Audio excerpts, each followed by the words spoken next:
Good morning, good afternoon, good evening, and good day to any and all who are joining us today, wherever that is, whenever that is. Happy Friday if you're watching it when we're right after we're posting it. That's when we're recording. It's Friday. It's a great day. Thank you for joining us today. Welcome into Bracketball. We appreciate you once again for joining us for this opening week of college basketball, and hope you stick with us as we march to March. See, Okay. Bracketball makes a lot more sense. Either you said it wrong or I heard it wrong, but last time I thought you said racquetball. No, and I was like, that- why are we called Right. Bracketball? No, Bracketball makes a lot more sense for this show. brackets. Yeah, we'll definitely invest into more brackets later on in the year. But Yes. for right now, we're just talking about basketball and about the games that are behind us now and in front of us, as we are officially a few games into the season now, and so we'll actually get to talk about stuff that happened the past couple of days. So, guys, I forgot to do introductions. That's on me. Far side, we have Miss Kenzie Craich, Connor Fuchser right here. I'm Jacob Patterson. Once again, thank you for joining us. Guys, are we ready? I'm ready. We want to jump right in? Oh, yeah. Awesome. We're going to start with the MBB side of things. We're going to recap some of the big games that happened earlier this week. I think we should start with what we started with last week and head out west to Las Vegas, where we had a top 15 duel happening. Number 13 Arizona taking on number 3 Florida, the defending champs. And guys, that was a fantastic game. I know Connor was watching it behind me at the women's basketball game on Monday. Yep. And he was giving me giving me play-by-play throughout it. But Florida, they started off hot. They started off looking good. I thought they were gonna run away with it at first. They led by 12 at the 11:20 mark, and then Arizona got hot and really just didn't stop. Yeah. Arizona, for the second part of the first half, they outscored Florida 32-16 and took a 4-point lead at the half, and then they were able to just kind of maintain that the rest of the way. It was a heavy foul, heavy free throw game. Arizona shot 38 free throws. Florida shot 30 of them. Florida going 7 for 27 from 3-point, which is 26%. Did not help their chances of winning, of which case they were not able to pull it out. Arizona with a huge victory, 93-87. I got it right. Guys, what are y'all initial takeaways from that first game? Okay, so my first initial takeaway, this is going to be a show where we're going to have to hold ourselves accountable. Yes. And I came out and said I liked Braden Burries as a freshman a lot more than I liked Koa Pete. Koa Pete immediately dropped 37-5. I don't know if you heard, 37-5. Burries fouled out in 16 minutes. So the first game, that take's not looking great. But I think my big worry about Pete going into the season was he has no three-point shot. He doesn't shoot from outside the arc. Jaden Bradley doesn't shoot from outside the arc. Well, neither of them shot a three-point shot on 32 attempts combined, and they combined dropped 57 points. So they obviously don't need the three-point ball. Arizona 5 three-point shots the entire game as a team. That's insane. They're playing in the 90s, but it's working. So my big takeaway initially from this game is the way that Arizona was able to dominate the paint against an amazing Florida front court. Yep. Yeah, I know, I agree. And I even wrote down, Alex Condon has to be more physical. Yeah. I understand, you're giving your all on the offensive end to kind of help your team, and, you are somebody that they rely on. Mm-hmm. But you have to be willing to step up defensively. And that's just something I didn't see. I wish we would have seen more of that on the Florida side. I really like Condon, but I don't know. Xavier Lee also stepped up. I personally, we talked about it last week, I don't think he needs a transitional period. I think he's there. Yeah. I do. I think he's there. I think you can just tell that he's not used to the system a little bit maybe, but, I think that he's there. And like you said, Koa Pete is a dog. He can hoop. I very much liked watching him also. So. Yeah. We talked. What you just mentioned, that you want Condon to be more physical. Arizona, 60% of their points came into the paint, so they really attacked the backcourt, the front court of Florida, and they were able to get a lot of points from that. However, I think it's worth noting that a third of Arizona's points came simply from free throws, because they went 31 of 38 from the stripe, which is an insane amount of free throws. But something I kind of want to circle back around was kind of the conversation that we had last week, where we were kind of debating. We knew that it was going to be a great game, and the question was Florida's new backcourt, the transfers, were they going to play good enough to win, or was Arizona's new young talent going to come in? And I think we got the answer at least on Monday night. We already mentioned it. Koa Pete led all scorers with 30 points, shot 11 from 18 from the field. On top of that, Arizona's experienced returning starting guard Jaden Bradley dropped 27, which was huge. The guard play for Arizona was definitely the difference making in that game, because on the opposite end for Florida, their guards, for me personally, I'd say they were kind of ineffective overall on the night. That's more so on Boogie Flan, only dropping 9 points on 3 of 9 from 3-point shooting. Lee was a little better, 14 points, but he shot 30%, under 30% on the game. Yeah. So definitely we got the answer. Arizona's young guys came in and they were able to put up a lot of points. Now you did mention Braden Burry's only 3 points and fouled out. Yeah, but that for Burry specifically, I think you got to just wipe this game for him. First game, 2 minutes into the game, he already had 2 fouls. And put him on the bench. And like as a basketball player, when you're going out, you get out 2 minutes and then you got to go to the bench for foul trouble. And he sat for basically 10 minutes before he came back in. You're just in your own head at that point. Yep. It's your first game. You're scared. You're in Vegas. You're facing the reigning champions. And he just kept fouling. He got 5 fouls, fouled out in only 17 minutes of plays. And in 17 minutes of play, I just think you got to kind of scrap this game for Burries because I think he just got in his head too early. Yeah. And then for Florida, their leading scorer was Thomas Houck. Their, I believe, forward. He's a forward, yeah. He's a forward, yeah. Because you got to lose the center. Yeah. He was the forward. He led with 27 points on 7 of 13 shooting.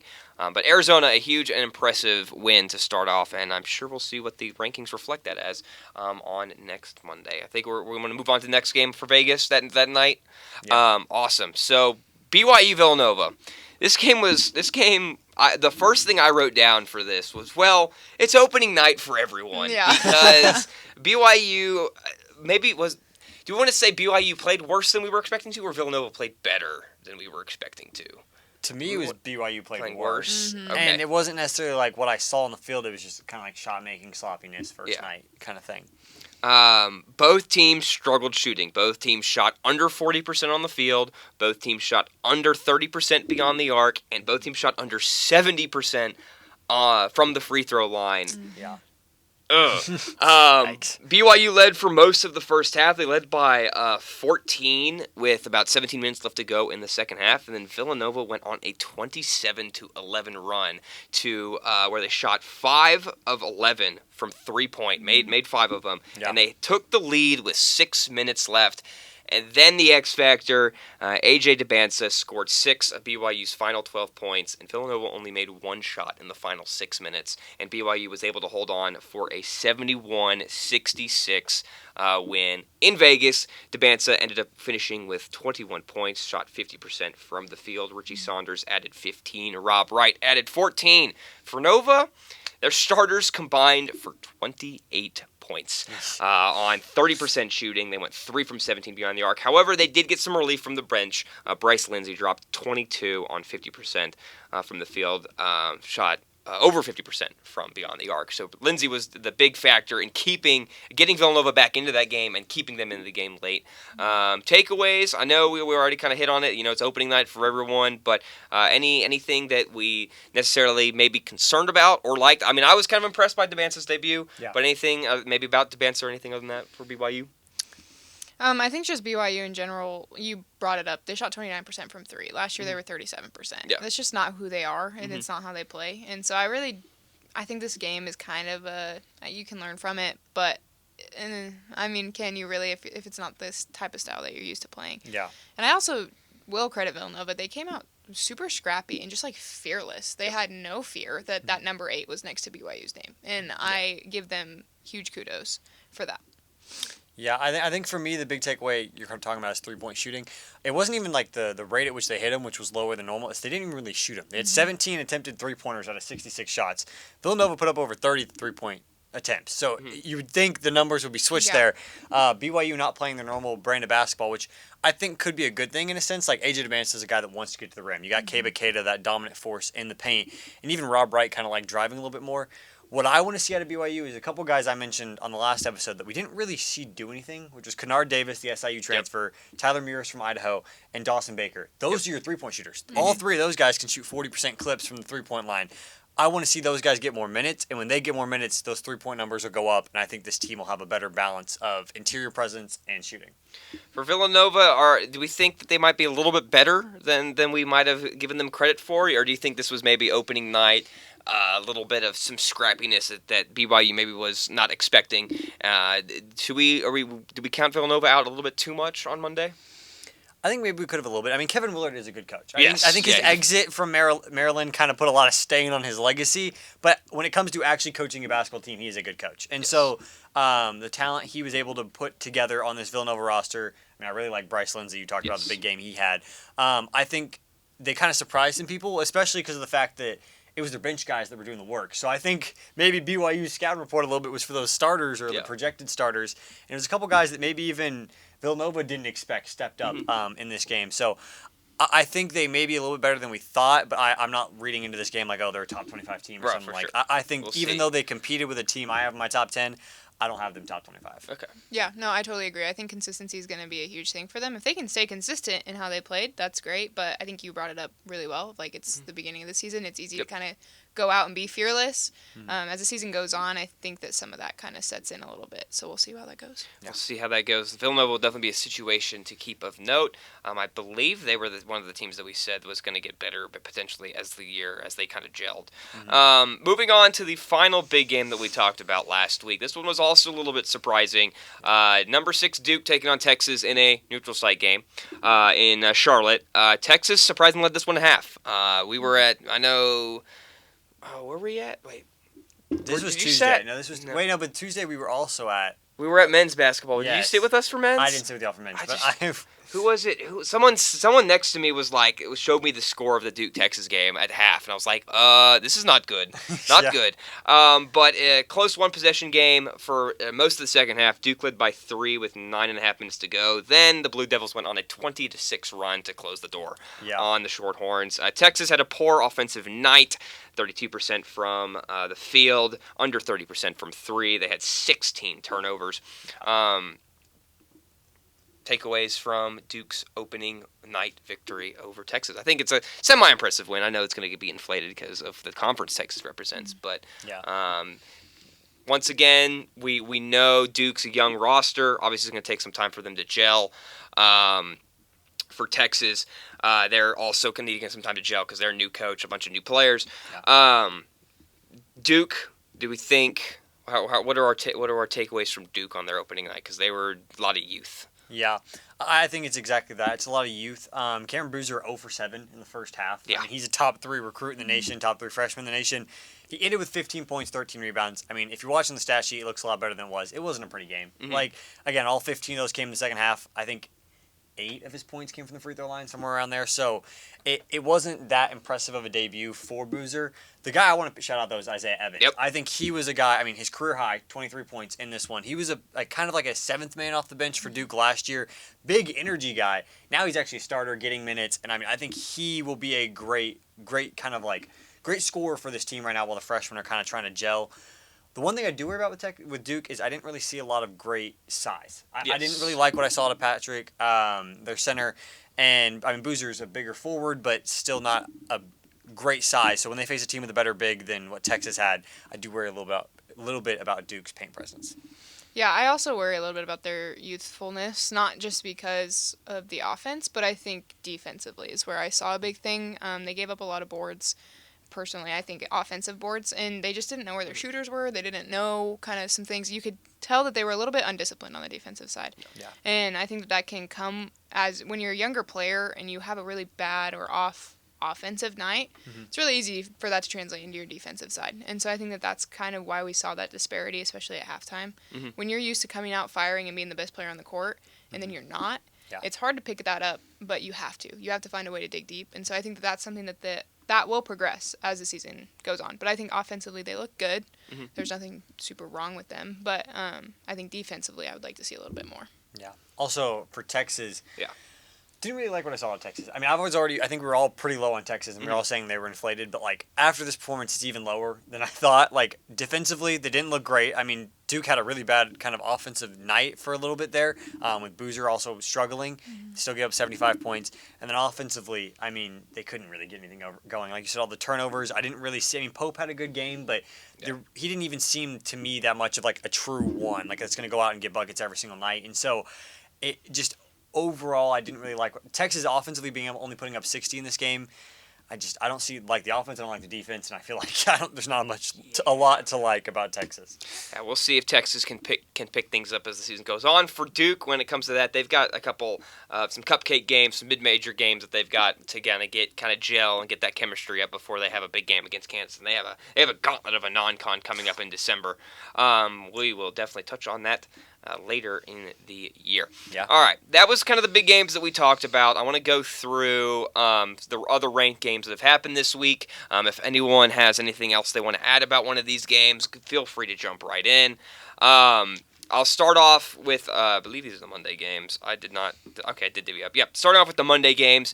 Number 2 Houston taking on Lehigh. Emmanuel Sharp dropped 24 points, and the Cougars picked up a 75-57 win at home.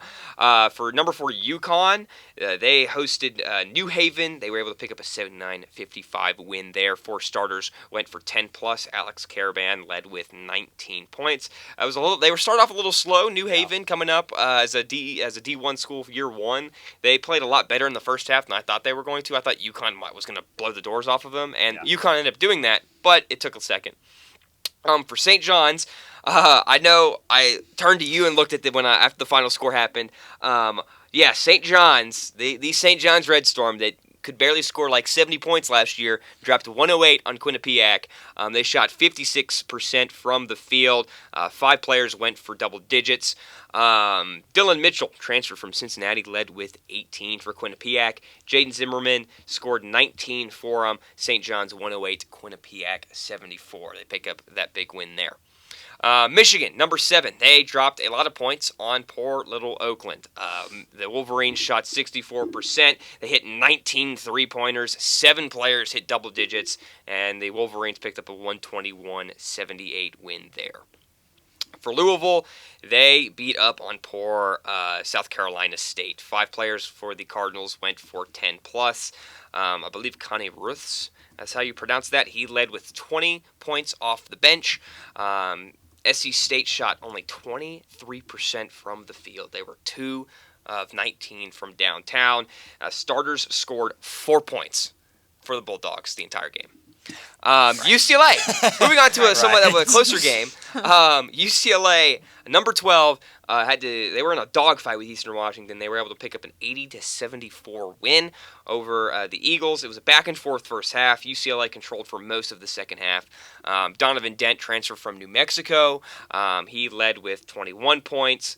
4 other players went for double digits along with that as well. Arkansas, number 14, 109. They beat Southern 109-77. Arkansas shot 50% from the field. True Fresh Trevon Brazil, 25 points from. Darius Acuff, 22. Malik Thomas, 21. He's also a true freshman. They were going off on Southern on Monday. Alabama, they, I believe, started off a little slow against North Dakota, but they were able to pick up a 91-62 win there. They shot 53%. LeBaron Philon Jr. led with 22 points. Probably talking about him a little bit more in a little bit. Iowa State picked up an 88-50 win over Fairleigh Dickinson. Milan Momkilovic led with 29 points. He hit 7 three-pointers in that game. Fairleigh Dickinson shot only 33% from on the field that night. Illinois went off on Jackson State, 113-65. Illinois, 6 players went for 10+ points. Mercer, a little bit tighter of a game I was expecting them against Tennessee. Well, did I just say Mercer? That's on me. Tennessee is what I meant to say. A little bit tighter of a game against Mercer than I was expecting, but a 76-61 win for the Volunteers. Tennessee shot 49%. True freshman Nate Ament led with 18 for the Vols.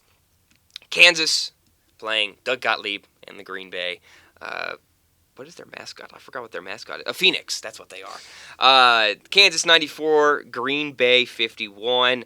KU shot 57% from the field. For Green Bay, they only shot a meager 29% from the field. So a dominant win for the Jayhawks.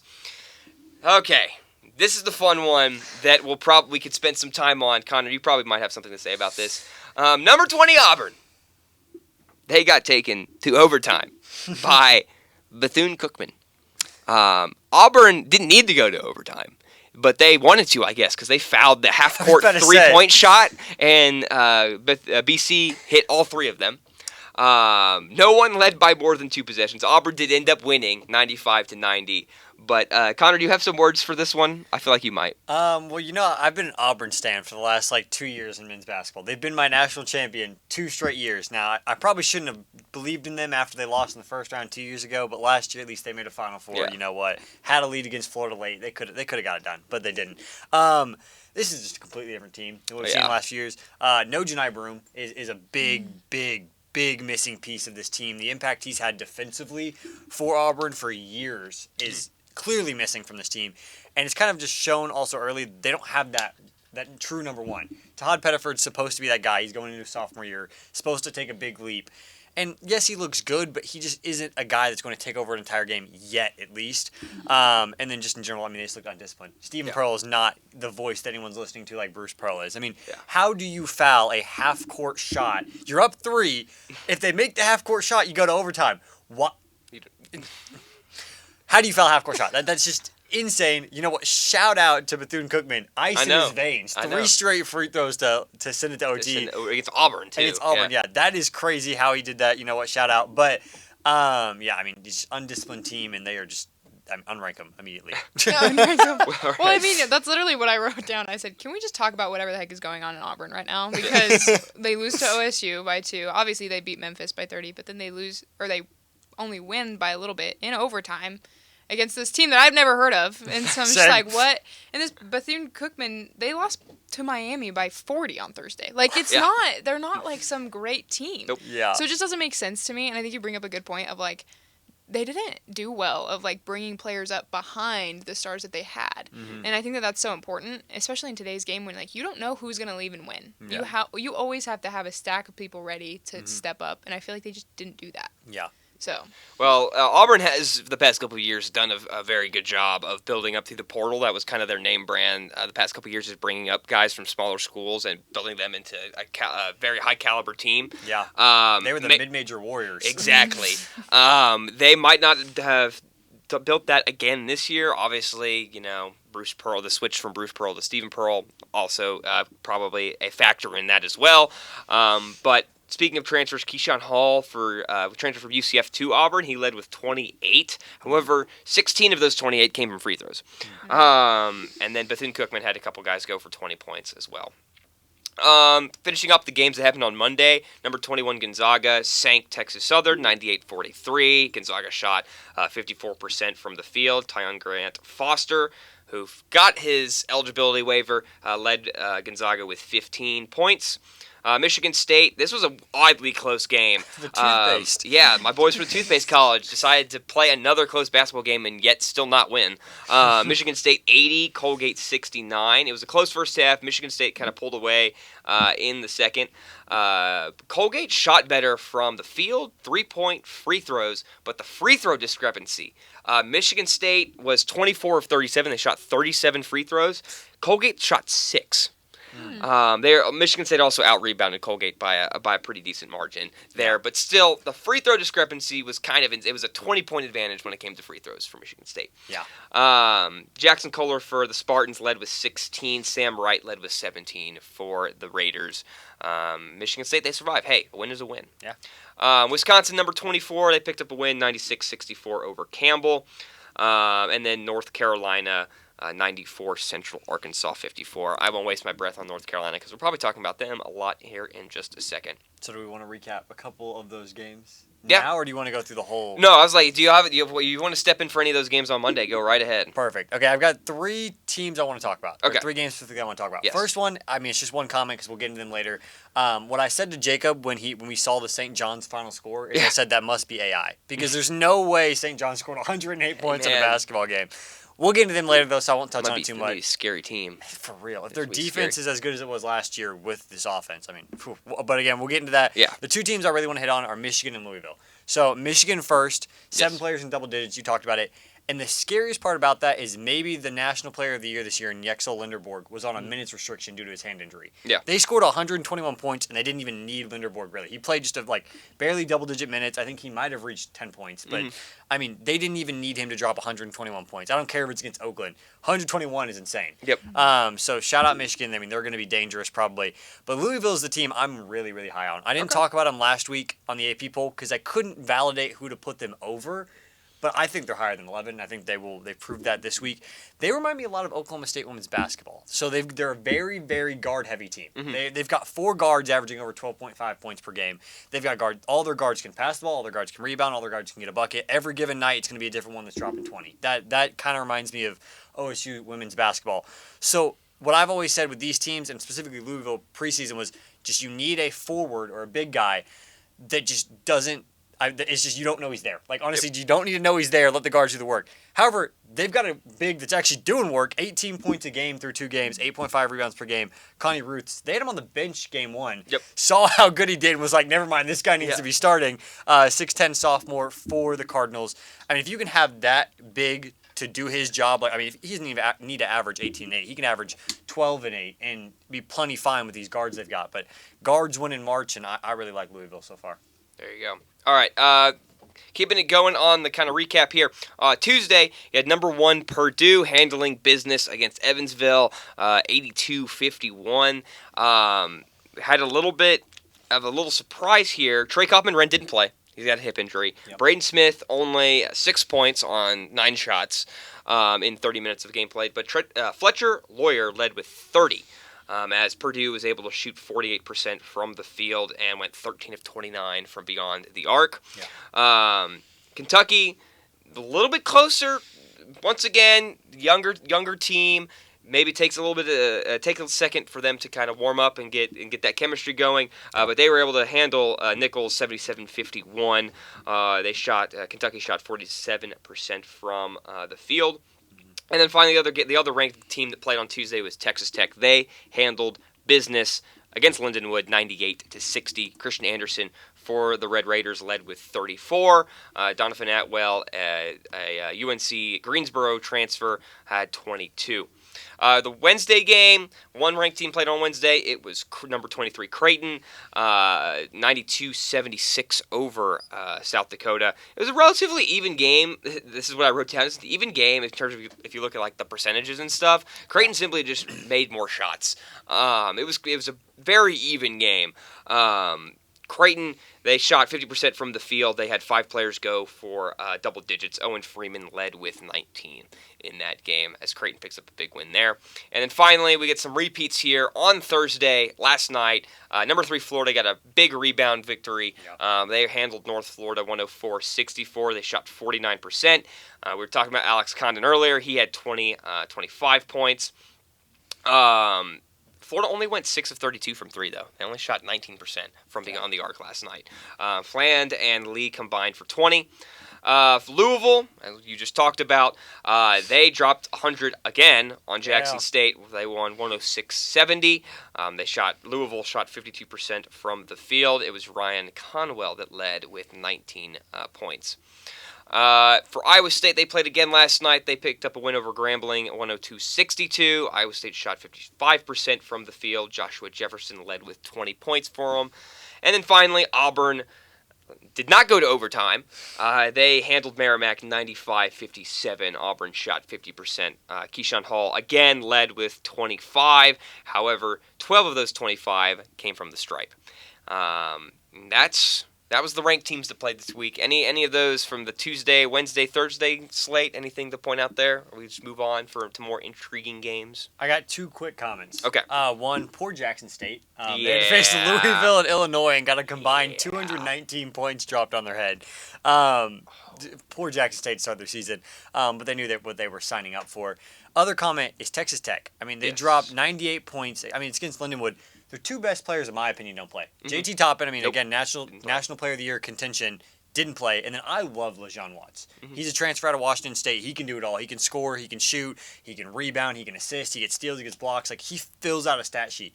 He didn't play in this game, and they didn't even need him to basically drop 100. Yeah. So Tech is going to be insane again. And as you mentioned, poor Jackson State, I saw something either earlier today or yesterday that was talking about there was a team in the SWAC that had not played a home non-conference game since like 2021 because they just consistently go on the road to play these power teams every day in and day out, and it was insane. The fact that it's like it's been almost 5 years and you haven't played a home non-con game.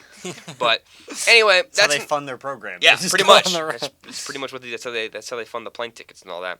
All right, that's all for the ranked games. Once again, a bunch of ranked teams picking up wins over mid-majors. Now, I have some games of intrigue here. The first thing I have, I'm just going to mention the scores, and we'll probably talk a little bit more about this here in a little bit. But Texas A&M picked up 2 wins this week. They beat Northwestern State 98-68 on Monday, and then they beat Texas Southern 104-70 on Thursday. Very odd scores if you've gotten used to Buzz Williams. Texas A&M, Buzz Williams isn't there anymore. It's Bucky McMillan. They're playing some Bucky ball down there in CSTAT. We'll talk more about Texas A&M here in a second because they play a team in orange and black on Sunday. Some other games. Ohio State. They played IU Indianapolis, formerly known as IUP, IUPUI. They split, unfortunately, a couple years ago. But 118 to 102. Listen, I know Ohio State basketball is not good, and they haven't been for like 3 years now. But how do you give up 102 points to IU Indy? I didn't think that was. I didn't think that was possible.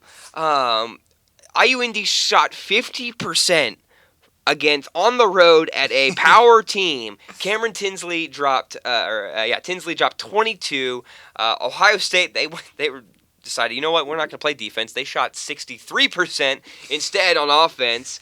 Christoph Tilley led with 28. I was like, what? I saw that final score. I was like, what on earth? How do you give up that many points to IU Indianapolis? Some other games. Penn State was able to survive against Fairfield, 76-68. This game was tied at halftime, and Fairfield led with 2 minutes left, but Penn State went on an 11-0 run to survive. Another one, shout out Maryland Eastern Shore, because they decided they were going to play 2 Georgia schools this week. The first was Georgia Tech. That game was ugly. It went to overtime. Georgia Tech missed a game-winning free throw with 1 second left in the second half to go to overtime. Georgia Tech was able to survive, mind you, 56-52. But then 52 is insane. It's insane. The stat line is super ugly for that game. And then Maryland Eastern Shore went to Athens and lost 94-29. Georgia and Georgia Tech do play each other in a couple weeks, so that we'll definitely be talking a little bit more about that game here in a second. But I just thought I wanted to throw that in there. Loyola Chicago took on Cleveland State. Why on earth are we talking about this game? Because Loyola Chicago, as classic as ever, won on a buzzer beater, 3-point shot in honor of Sister Jean, who passed away a couple weeks ago. So shout out the Ramblers. And then finally, Oregon, Hawaii. Guys, are you familiar with Hawaii basketball? We'll talk about another Hawaii school in a second, but are you familiar with Hawaii? They're ballers out there. Now, they couldn't take down Oregon, but Oregon had to rely on a game-winning layup with 3 seconds left to win that game. Hawaii basketball might be built different. Oregon, by the way, was a 5 seed last year in the tournament. Lost in the round of 32, I believe. But that's some intriguing games I wanted to highlight there. Next, I have my shout-out segment because I'm going to shout out some teams that won. You could also call this the epitome of brutality segment, as John Rothstein likes to call it, because I've got 3 teams here. Hawaii Pacific Anyone know what Hawaii Pacific? Anyone heard of Hawaii Pacific before Well, I know of Hawaii's in this the week? Pacific, so I'm Okay, you know your geography. That's good. I'm glad you do that. I'm glad we know that. Hawaii Pacific went to Boise, Idaho, and beat the Boise State Broncos. They don't have a blue basketball court, unfortunately, but they do have the blue turf. Boise team was a tournament team 2 years ago. They're coming off of 4 straight 20-win seasons, and they just lost to a D2 team on Monday, maybe? I think it was Monday. Guys, what Boise, what's going on? Boise, they had 4 players go for 10 plus. Team went 40% from shooting, but Hawaii Pacific shot just under 50% from the field, 9 3-pointers, 9 from 26 from beyond the arc. Joshua West led with 23 points. As unfortunately for you analytics metrics-based guy, that game does not count because Hawaii Pacific is a D2 school, so it's not going to count as anything major in terms of those, but I'm sure they definitely won't be passing the eye test unless they go on an insane run. The other team I want to shout out, New Orleans. Not the Saints or the Pelicans or anything like that. The New Orleans Privateers. Now, we'll talk about their women's team in a second, but their men's team went to Fort Worth and beat TCU. TCU, what are we doing? TCU, come on, guys. We cannot be having this. We need to be boosting the Big 12, all right? We cannot be losing to New Orleans, all right? Do I need to show you, do you need to watch women's games highlights from OSU to figure out how to beat New Orleans? Because, good Lord, New Orleans 78, TCU 74 in Fort Worth. My first line was, TCU, what are we doing? With a bunch of exclamation marks. New Orleans shot 49% from the field. Colton Benson led with 22. TCU was 3 from 27 from downtown. They also got killed on the boards. Guys, they were out rebounded by 11. TCU, what are we doing? How are you getting out rebounded by a Southland school? Anyway, TCU, I don't like you to begin with, but good Lord. My favorite part about this was preseason. I was arguing in a comment section on Instagram with someone about OSU being better than TCU men's basketball because in the preseason media poll, TCU's I think 11th and OSU's 12th. Okay. So I've been arguing with this guy back and forth. It went on for like 4 days, just going back and forth. I now got to respond after this game saying I just typed out New Orleans, and I haven't gotten a response. That's fair. I think the point was made, and I think OSU is better than TCU men's basketball. Yeah. All right. Well, we'll see because they'll definitely be playing each other later on. The final team I want to highlight, I just have Xavier with 2 question marks. I know it's new coach. I know it's going to take some time for baby Patino to get going there, but they beat Marist by 4. Marist led with 2 minutes to go, and then they beat Lemoyne last night by 5. It was a single-digit lead for the last 17 minutes. Guys, I don't even know where Lemoyne is. I'm going to be so real. I'm going to guess it sounds Florida. like Des Moines, so Iowa. They're the Dolphins, by the way. Oh, they're in Syracuse. Why are they the Dolphins in freaking New York? Anyway, all right. But yeah, so 2 games. Yeah, maybe. But okay, shout out to Xavier. You know, a win's a win. But I mean, good Lord, Marist and Lemoyne, you're only beating them by a couple of possessions. Okay. Any other games that anyone wants to recap? I think we hit them all for now. All right. Let's go ahead and jump into our preview segment for men's basketball. We've got 3 main games to talk about this week, 3 ranked games this weekend happening. The first one was, I believe, tonight, 6 p.m., Kansas taking on North Carolina in Chapel Hill. Kansas, these 2 teams played in the 2022 National Championship game, I believe is what it was. Yes, they also played last year in Lawrence. It was a 92-89 win for the Jayhawks last year in Lawrence, but this one's in Chapel Hill. And also, both 2 teams looking extremely different this year. For Kansas, Flory Badunga, who was their leading scorer when they beat Green Bay this past week, he's the only Jayhawk who played in last year's game that will play tonight. And for UNC, Seth Trimble is the only starter that for either side from last year's game who will be most likely starting tonight. He led UNC actually with 19 points last year. For this game, I pretty much wrote down the duel between 2 freshmen, Darren Peterson versus Caleb Williams, Peterson for KU, Wilson for UNC.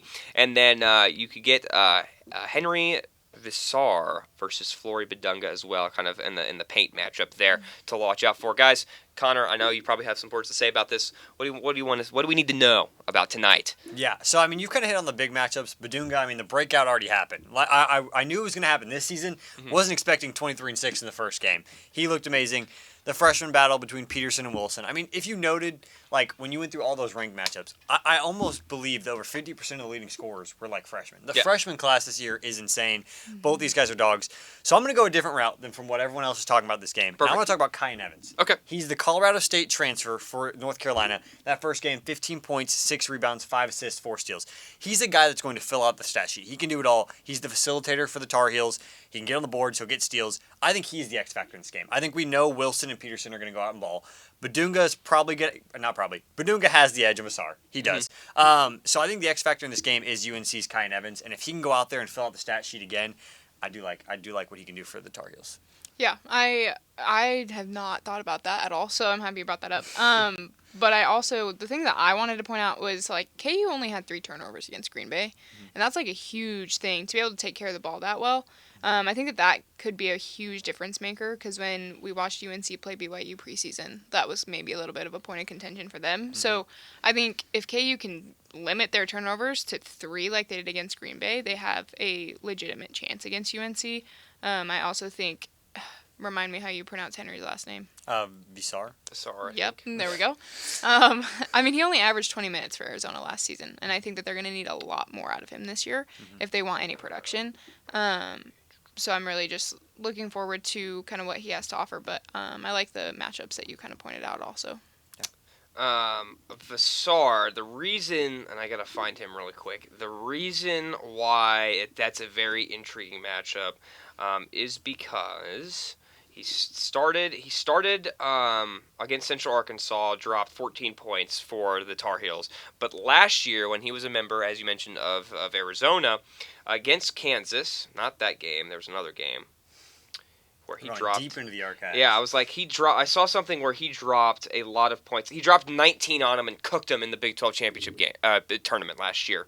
Okay. So that's a very intriguing matchup. That's why I wrote it down, is because maybe we'll see if Kansas will be able to respond better against Visar than they did last year. Yeah. But for first thing I want to say is, where do we think Kansas has the edge? Now, obviously, they have the edge in the fact that Hunter Dickinson is not playing for them anymore. But where do we think that is an edge? I think that's a very positive edge. At least it makes me a little bit more excited about them than last year. But where do we think Kansas might have the edge tonight? I don't. You don't? I don't think they have the edge. I like North Carolina. We're not to pick them segment, yes, so I'm giving away my pick here, but I like North Carolina. I like the depth. I think North Carolina's bench goes a lot deeper. I think their starters go a lot deeper than Kansas. I like Badunga. I like Peterson. I would give those two the star power edge over the top 2 of UNC. Okay. But I like UNC's depth, and especially with this game being played in Chapel Hill. Yeah. I mean, don't get me wrong. Peterson can be on some big stages, but we've only seen Peterson against Green Bay. Now he's got to go into Chapel Hill. That is a completely different venue, completely different stage to go into as a freshman.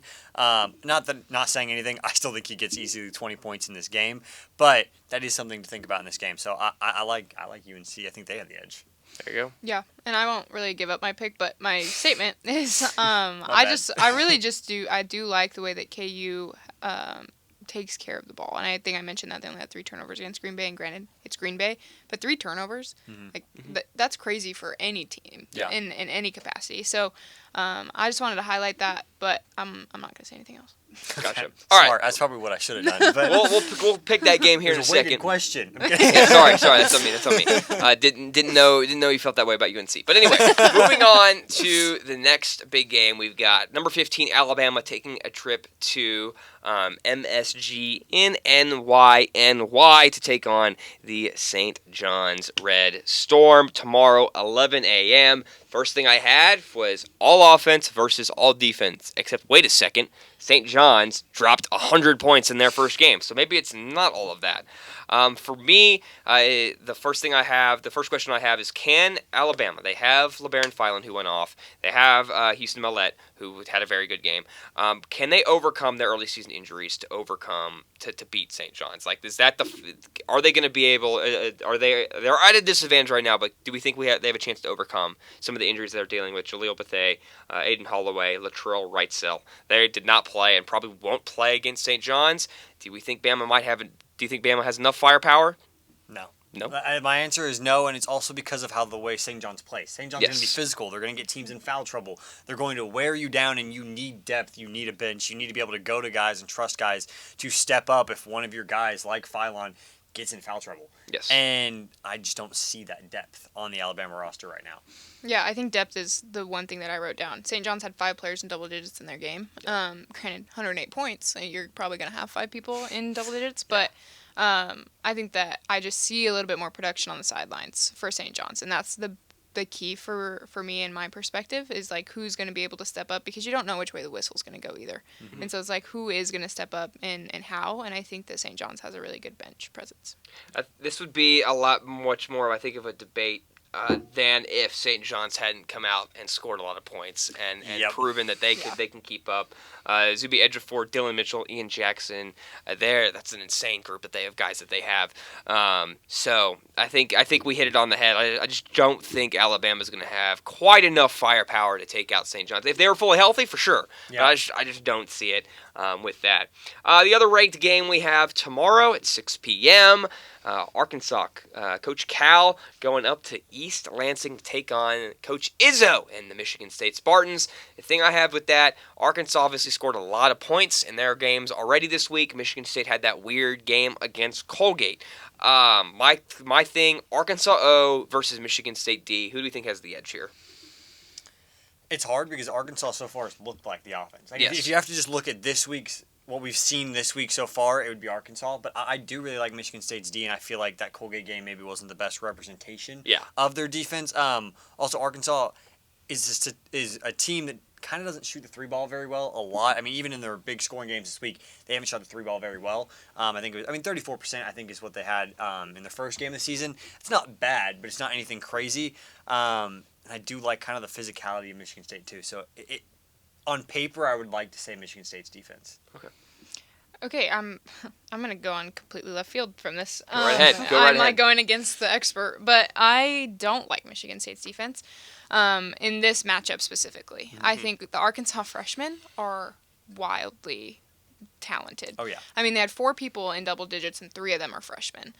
And I'm very much passionate about a defensive identity, and I think Michigan State has had that. And so when I was watching this game, I was very confused against Colgate because Michigan State just did not look good in one-on-one situations. Mm-hmm. They got cooked on the one-on-ones. Yeah. And I think that that's where Arkansas thrives. Those 3 freshmen, they can take you anywhere, anyhow. They're not just these spot-up shooters or these post-up bigs. Like, they get to the rim. They're crafty.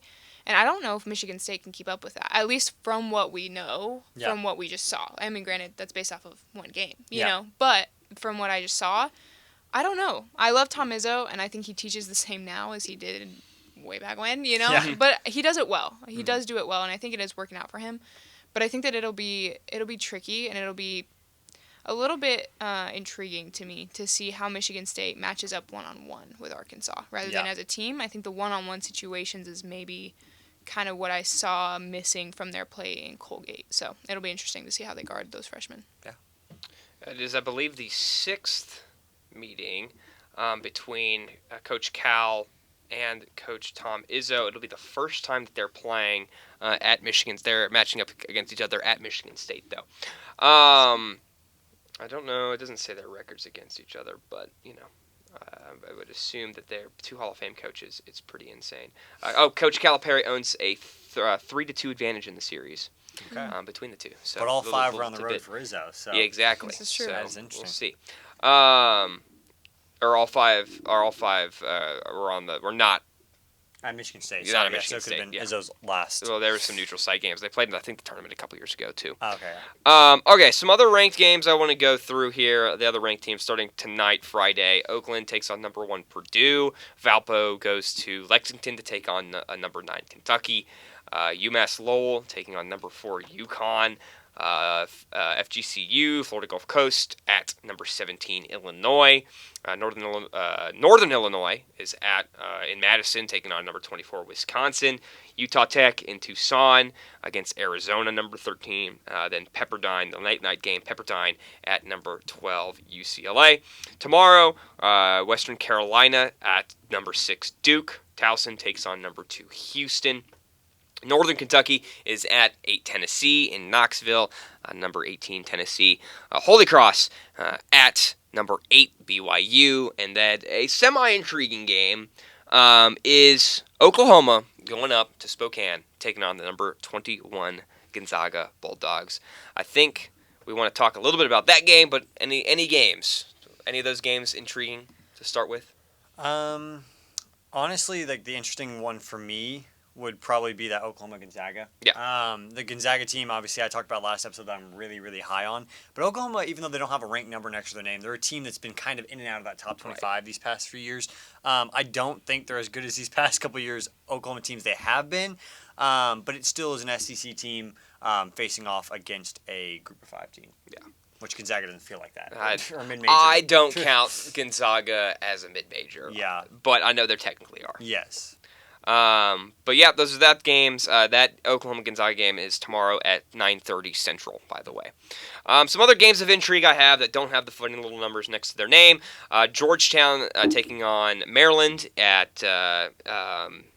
God, where do they play at? Whatever, it doesn't matter. It's Buzz Williams' first kind of challenge-ish. Is Georgetown really a challenge? I don't know. But it's Maryland, Buzz Williams' first game against a power opponent as head coach of Maryland. Tournament team Vanderbilt has a test. They're going down to Orlando, taking on UCF tomorrow, Saturday at 3. And a couple games on Sunday. Coach DeVries going to Wisconsin, taking on Shaka Smart and Marquette. Both of those teams undefeated. That's noon on Sunday. And then Washington, 2-0. They're taking on Baylor Sunday at 7:30. Some mid-major games I want to highlight before we get into the Go Pokes segment. VCU taking on Utah State tonight. VCU won the A-10 last year. Utah State has been a consistently solid Mountain West team, so kind of we'll get. But A-10 and Mountain West are probably the two top mid-major conferences if we're excluding like the WCC with Gonzaga at the top. And then South Florida taking on George Washington, the university, not the person. Tomorrow, 12:30. Both of them are respective favorites in their conferences this year. All right.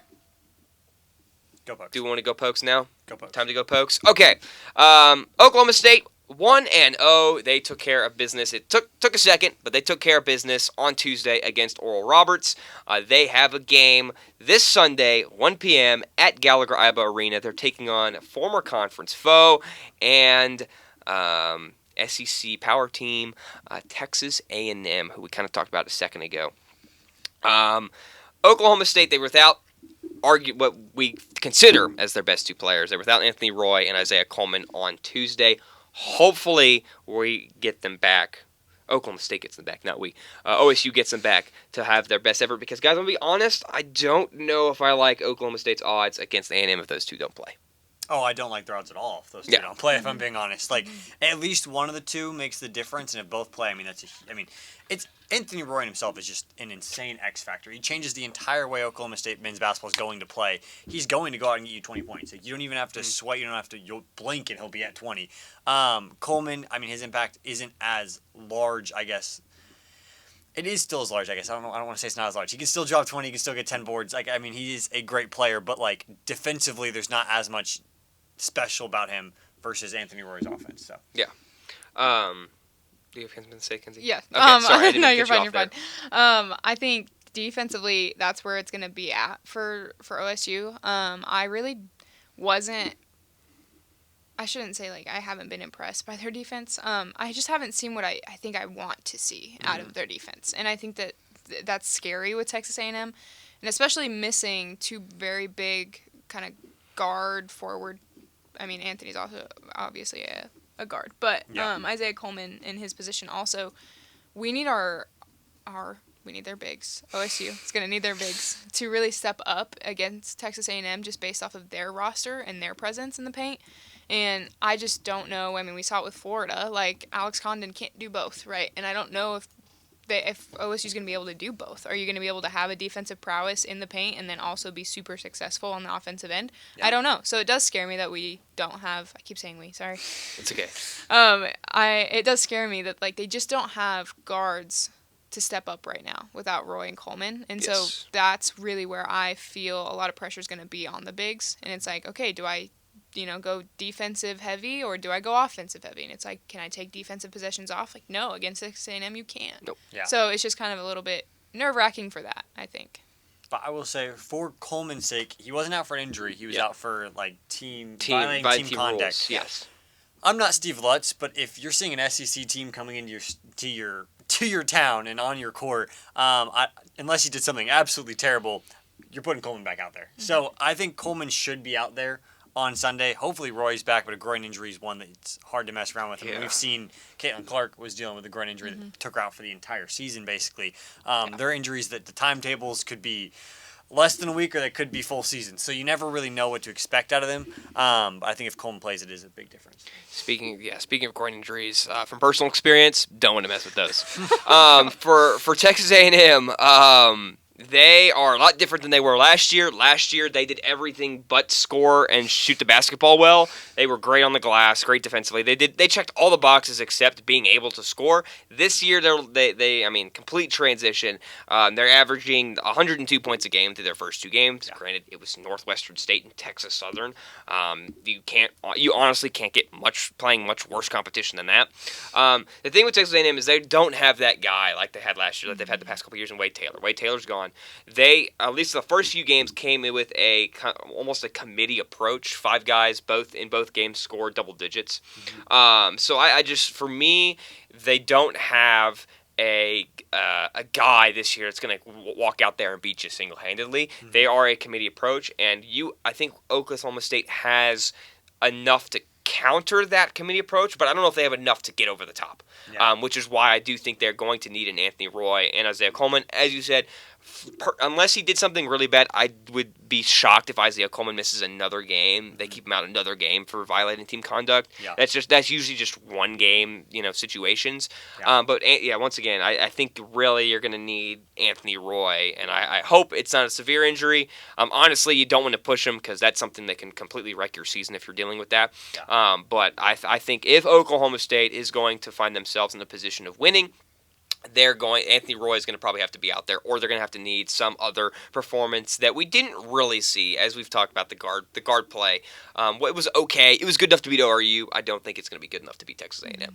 So, any final thoughts on that A&M OSU game? So I got a couple thoughts. Go ahead. First off, I want to talk about the Oral Roberts game for a second. Yes, go ahead. Connor Dow getting 7 blocks. He tied his career total, actually, at Oklahoma State. He had 7 blocks in his entire time at Oklahoma State. 7 blocks against Oklahoma State in one game. But not even just Connor Dow, and he's not even like that big of a forward, Jacob's by the way. crashing out. Yeah. Oral Roberts had 12 blocks as a team. Oklahoma State had 0. I actually did not go to this game. So I watched some of the highlights, and I saw the blocks. But what are you doing as a team that you're getting blocked 12 times in a singular game against a mid-major school, too? Yeah. This isn't you're not facing Zach Edey and Purdue like from a couple years ago, like some big presence. Connor Dow is like a guard-forward kind of mix, and you get blocked 12 times total as a team. Like, that is just poor shot choice. That's what that tells me. That is poor decision-making on who to take the shots. Again, maybe that's just without a Roy and a Coleman.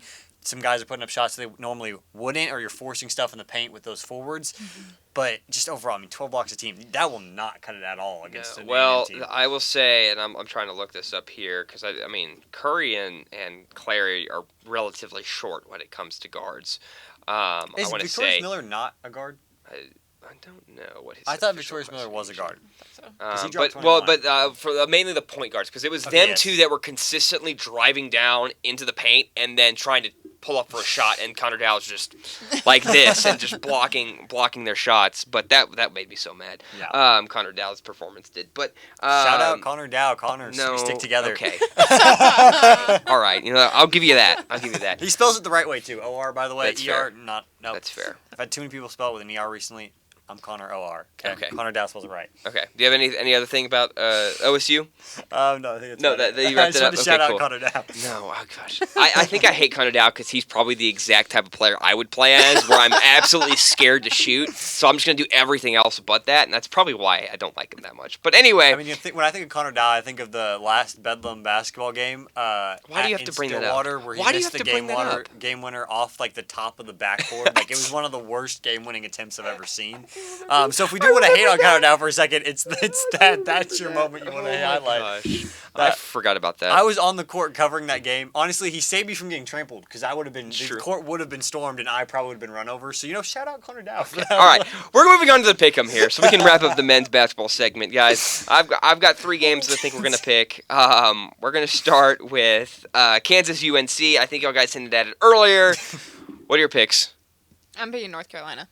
Ooh, I'm going to North Carolina too. We're still on the same wavelength. We haven't picked a different game. Oh, yet. here he goes. I'm gonna save the. Yo, I mean, I was already going to pick Kansas anyway, just because Big 12 supremacy. Yeah. But since y'all are both picking UNC, I'll go with the Jayhawks. Rock chalk. I'm just shocked because you were hyping up Kansas a lot, where they're I not know. turning over the ball. Yeah, and they didn't, and I think Yeah.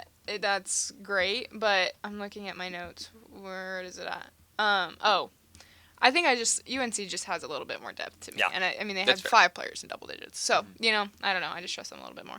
Big 100%. Big 12 supremacy. All right, next game. I'm gonna be cheering for Kansas yeah, this game. Big yeah. 12 always, but I have to pick. UNC. Okay. All right. We'll see how that works out. All right. One of these days, I'm gonna get Connor. Connor will start going my strategy and picking like Big 12 stuff, and then that's when they're gonna start losing. Yeah. But Because you picked Arizona over Florida and it worked. yep. So. Yep. Bama St. John's. I think we all are on the same wavelength when it comes to that. We're all Yeah. Bama, right? Okay. Okay. Well, I have St. John's. All right, St. John's. I'm St. John's. Clip it. No, Yeah. not again. I'm Okay. also gonna St. go. John's. I'm also gonna go St. John's. So clean sweep for the Red Storm, and then Arkansas, Michigan State at East Lansing. Yeah, this one's going to be good. I still haven't picked it. We're gonna see what happens. when it gets to me. I have Arkansas. I just don't think that Michigan State can match up one-on-one against those freshmen. I'm gonna also go Arkansas, so I guess I'm sticking with Kenzie. I really love Acuff Jr. I really love Malik Thomas. I love the freshman they've got. DJ Wagner, also really underrated piece. He only got 8 points in that first game, 7 assists though. I think he'll get into double digits in this one, while also still putting up a lot of assist numbers. I just don't know if Michigan State can put up enough points to keep up with Arkansas. You guys are putting me in a really tough spot here Keep because picking against us so we can catch up. I'm going to pick Michigan State. I just think If this works again, I'm done. No, I'll go not against no you more. now. we're gonna have to cancel the pick'em segment. But No, I'm just gonna start going against Kenzie. That's fair. But I think Michigan State. I'm gonna give. I think it's a very, very close matchup. Oh, yeah. And I do like Arkansas's offense. Normally, if this was a neutral site, and especially if this is in Fayetteville, I'm going all in Arkansas. But I think that being in East Lansing, and I've learned in my time you can't count Tom Izzo out. So I'm gonna go with Michigan State when it comes to that. Yeah, see, I've learned the opposite 'cause I bet against Calipari a lot, That's fair. and it never works out. for I'm me. still So- mad because I've picked Calipari twice when he was at his former destination, and it burned me both times. So Yeah. No, I had Arkansas. I'm not gonna lie. I had Arkansas losing to Kansas in the first round last year, and then they made the Sweet 16. So I've learned to not count out Coach Cal. So I'm gonna go with him here. I don't want stupid Arkansas. Don't send that to Steve. All right, let's Now I'm sending it to switch Steve. gears. Let's switch gears a little bit as we are eating up time here. But Where that's we okay. at? We're at an hour. We're at an hour. We're at Just an on hour. Yeah, men's we've been yapping for an Keep hour. Connor going. just Sorry. talks. Yeah. Sorry, Kenzie. You have your own podcast. But it's not basketball. Right. Well, I think Kenzie's probably going to take over the talking portion. I'm of this gonna be one, on mute so- for this segment Okay. until it's picked Okay. up. Let's switch gears. Let's go to talk some WBB here. Main games from this past week. We talked about this one on the episode because it went final on our first episode. Baylor was able to take out Duke in Paris, 58-52. I just want to give a little bit of a recap on that. It was tied going to the fourth. Baylor outscored Duke 15-9 in that fourth quarter. It was an ugly game. Both offenses did not do good at all. Talia Scott was, I think, the X factor though, led with 24 in that game. For any remarks, I know we kind of talked about that game. Any just want to move on to the next game? Yeah, let's do that. Okay. The other game, there was another game in Paris that we talked about. Vanderbilt taking on Cal. It was a very even game if you discount the X factor, and it was one like as we had said, the X factor was the reason why Vanderbilt was able to win today. Michaela Blakes dropped 27, and the Commodores were able to pick up the win. For Cal, though, 4 starters did score 10-plus points. Vandy used a big third quarter. They outscored the Bears 24-9 in the third quarter to really take control and hold off any sort of Cal comeback. And I just have right here, Vandy was just a little bit better. They turned over the ball less. They were rebounding better. They shot the three better. They shot free throws better. And like I said, they had the X factor when it comes to that game. I'll say I didn't like the way that they played. I shouldn't say I don't like the way that Michaela Blake's played. But she took a lot of shots. She's going to have to do a lot more. She had 4 rebounds and 1 assist. She played all 40 minutes. Mm-hmm. You only have 4 rebounds and 1 assist. Yeah. Like, yes, you have the points, right? But, like, you have to do stuff off the ball. You have to. You have to have more production on the defensive side. And, like, I get it. I don't know. I think that if she wants to continue growing, like, you can't just look at your freshman season and be like, that's what I want to do every year. It's like, no, you need to be more well-rounded. So I want to see more from her on all sides. Like, I don't want her just, like, stat padding the, I don't know, just the points, I guess. Yeah. But I want to see more from her. Yeah, you want her to be mobile and getting the ball around and also getting for the rebounds as well. She was 9 for 27, so like she had a lot of points. Don't get me wrong, but you're still shooting 33%. Yeah. With that, it's not efficient. Is the big thing when it comes to that. There was the other game that we talked about semi-extensively. South Dakota State taking on Creighton in Nebraska. All doubted them. Oh, that was South Dakota State. You didn't think they could get it done, and they got it done. They shot 53% on the field. They were 6 of 13 from downtown. Brooklyn Meyer led the Jackrabbits with 33 points. Katie Vaseka added 18. Creighton did not shoot as well. They shot 33%. South Dakota State was able to pick up a 78-62 win when it came to that game. I'm high on Brooklyn Meyer, let me tell you, because 33 points is great. She also had 5 assists, 8 rebounds, and 5 blocks. She's a forward. She's not a point guard. All. You know what I mean? Like, she's not Paige Meyer from last year. She doesn't have the ball in her hands 24/7 at a point guard position, and she's still putting up those numbers. 5 assists, 5 blocks. Like, that just doesn't happen. You don't see that. I loved the way that she played, and I'm going to shout out, I don't know how to say her last name, I'm not even going to try. I think it's Ava Zediker, maybe, freshman, for Creighton. I mean, she stepped up with 17 points, so shout out to her, but just wasn't enough. Impressive win for the Jackrabbits. Back to the ranked duels, we had it was such a good game. Number 9, NC State took on number 8, Tennessee in Greensboro. It was a very tightly contested game. I have NC State just shot marginally, just a hair bit better. NC State had 4 starters go for 10+, as did Tennessee. Or Tennessee just had 4 players go for 10+. For NC State, the Vanderbilt transfer, Camille Pierre, led with 21. You also had Tilda Trigger with 19, and Zamira Jones had 18. For Tennessee, Talaja Cooper led with 23 points. This was, there were a couple moments. I was keeping tabs on this game in my finance class on Tuesday, and I'm sure my professor was very confused as to why I was kind of like freaking out there in the front row. That was because this game was insane, because there were moments where I thought Tennessee should have just, foot on the gas, let's run away with this. There was a couple of those moments, and NC State just fought back in it and made the shots down the stretch to lock in a victory. Yeah, I think it just really comes from, like, NC State just has, I don't want to say more experience, but, like, they've just been a little bit further in the tournament, so they kind of understand some of those high-pressure situations a little bit better. I'll also say Tennessee was in the midst of, like, a really weird publicity thing with Ruby Whitehorn, and she was, like, one of their, not best players last year, but she was a role player for them last year. So the whole drama with that. On August 8th, she had this burglary theft thing against her, and she pled guilty and everything. In September, they put her on suspension, and then they were going to relieve her suspension. And literally, as soon as she got relieved of her suspension for the team, I don't know if she's practicing or not yet, on October 31st, so Halloween night, she got caught with marijuana by campus police. Mm-hmm. So then Kim Caldwell had to come out with like this big statement about like letting her go and everything. And so I this do just remember seeing something about that. Yeah. Yeah, so like that's basically what happened is she messed up once and then she messed up again. Like as soon as she had the cuffs off her essentially, like she just did it again. And so I think that was also probably pretty hard for them. Like that messes with a team's dynamic, especially if you've been with this person since last year. I mean, she was on the roster last year. So I think that maybe, I'm not saying justifying how they played by any means, but like to go through all that and then only lose a game by 3, I have respect for Tennessee and the way that they carried themselves in that game. I think that's hard to go through. So I don't know. I just want to highlight that. I think it's important to just have that context behind this game and understanding like they were traveling in the midst of a publicity scandal that's like not really easy to handle. So I do want to say the final thought I have on this game is that these will be 2 very good basketball teams this year. Yeah. It's going to be very interesting to see where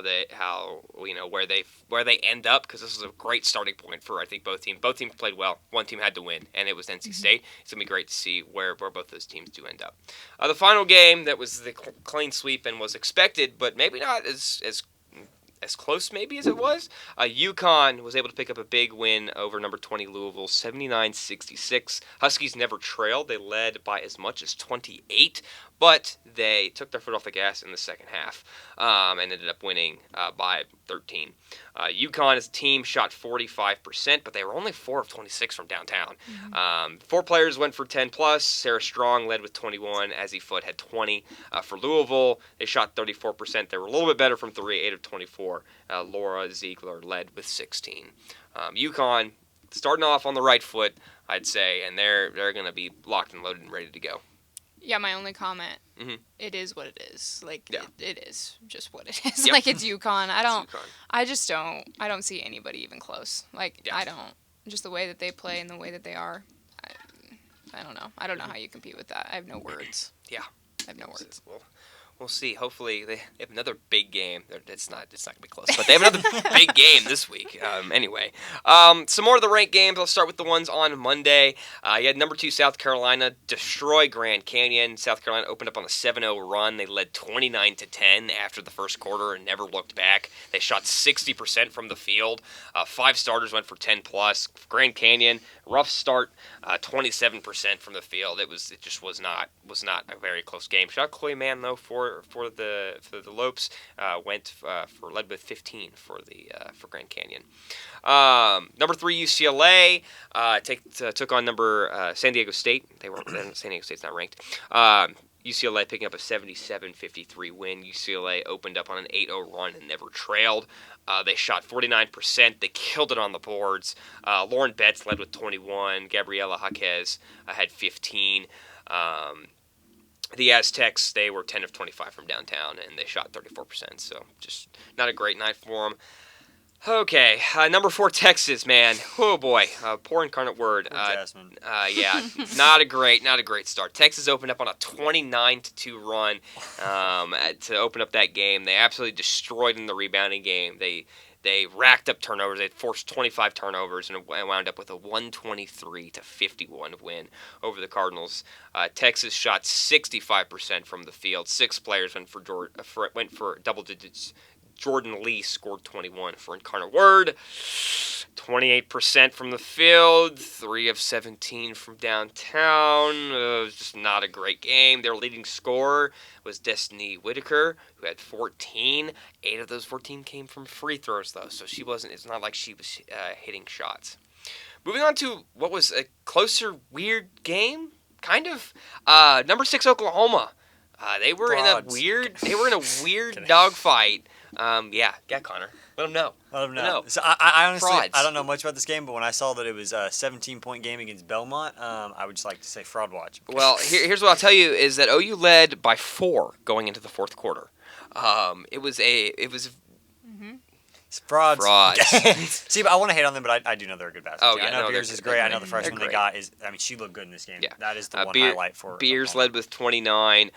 Really, I mean, they shot 47%, but it was really the 3-point game. 3 for 23. No can do with that. Belmont was not great, but they were shot the 3 much better, and that's, I think, part of the reason why they kept it close in that game. Yeah. Any other comments about that one? Yeah, no, I love Reagan Beers. I think that she's going to be a game changer. She is a game changer. As soon as she entered the Oklahoma realm, I mean, they went up probably 10 spots in the poll. Like, they are just better with her there. And I don't even think it's necessarily her skill. I think it's just her leadership and the way that she is as a person. I've always kind of been a fan of that. And I think Aaliyah, I don't know if it's Chavez or Chavez. Like, I don't know. Some people pronounce it differently. But the freshman from Texas, she's good. And she's going to be good. She had 16.6 rebounds, 5 assists, 3 steals. Granted, she went 1 of 8 from 3.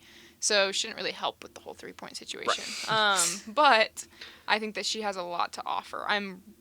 When OSU and OU play in December, I'm a little nervous for her. I don't know. She's a dog. Like, her and Reagan both just combined, they scare me a little bit. So I have a question. This is a wild card. You weren't prepared for this. no.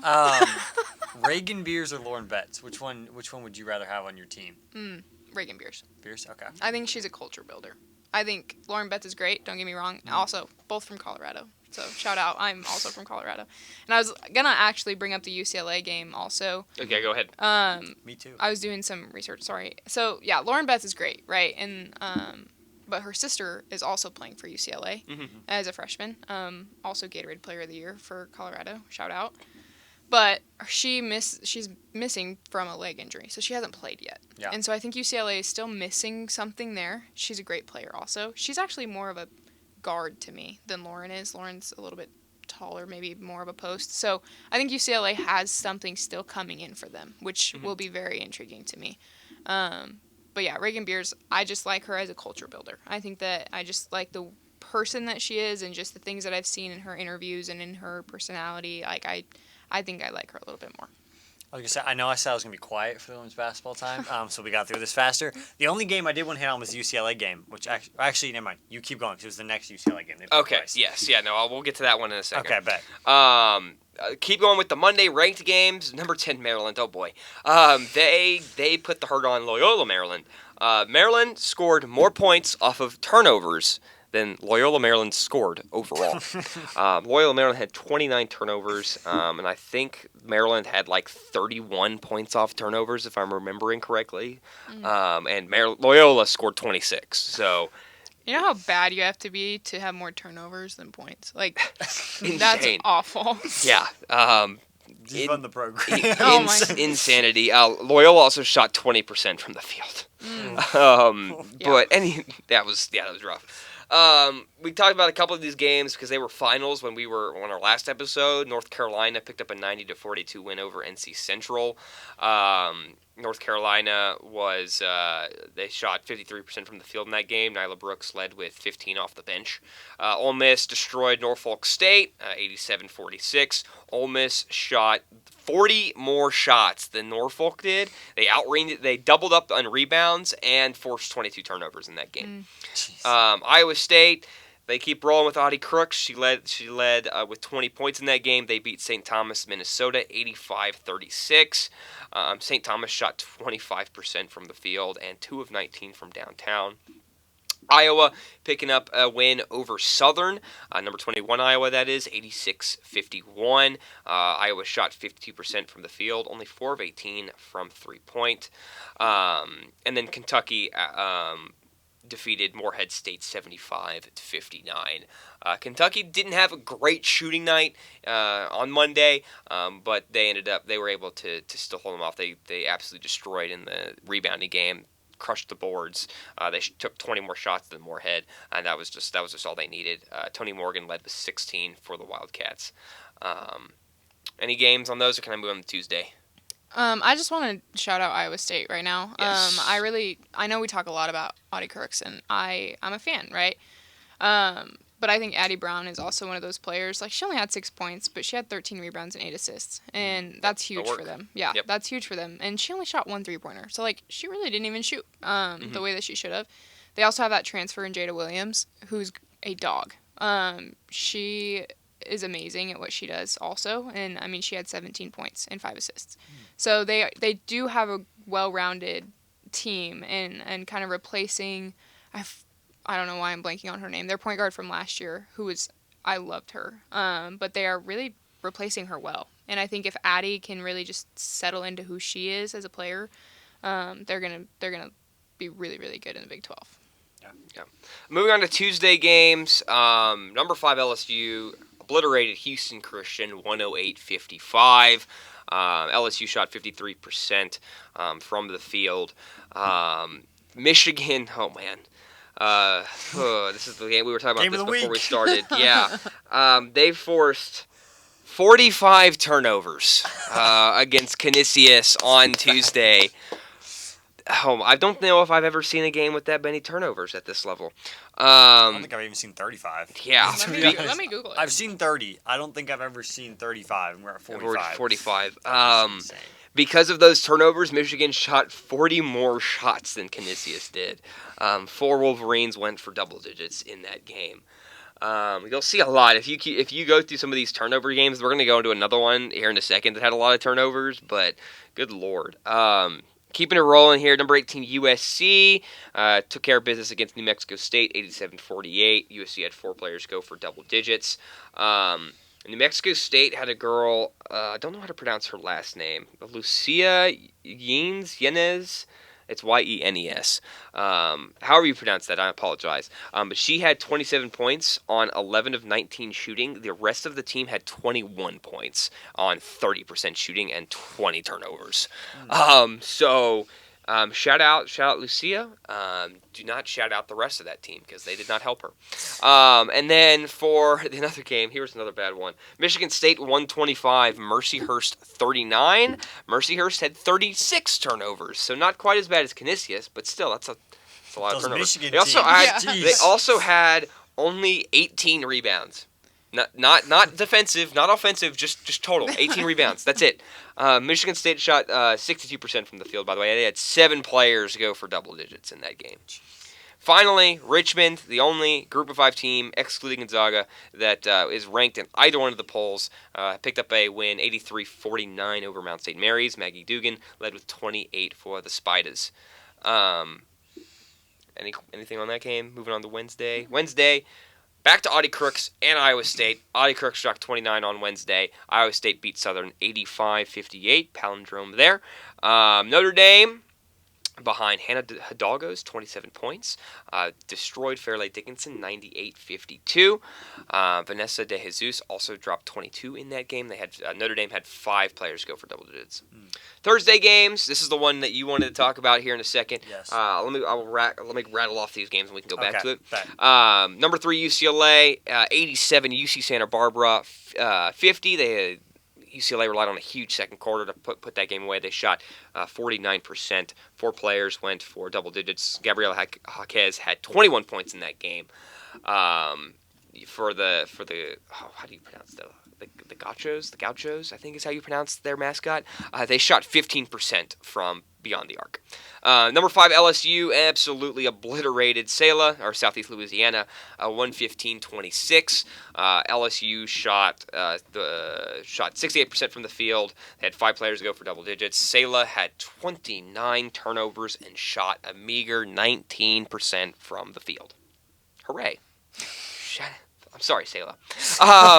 Number 10, Maryland, 87. UMBC, 54. Maryland picked up another big win. They had 4 players hit double digits. North Carolina picked up a big win. They 71-37 over Elon.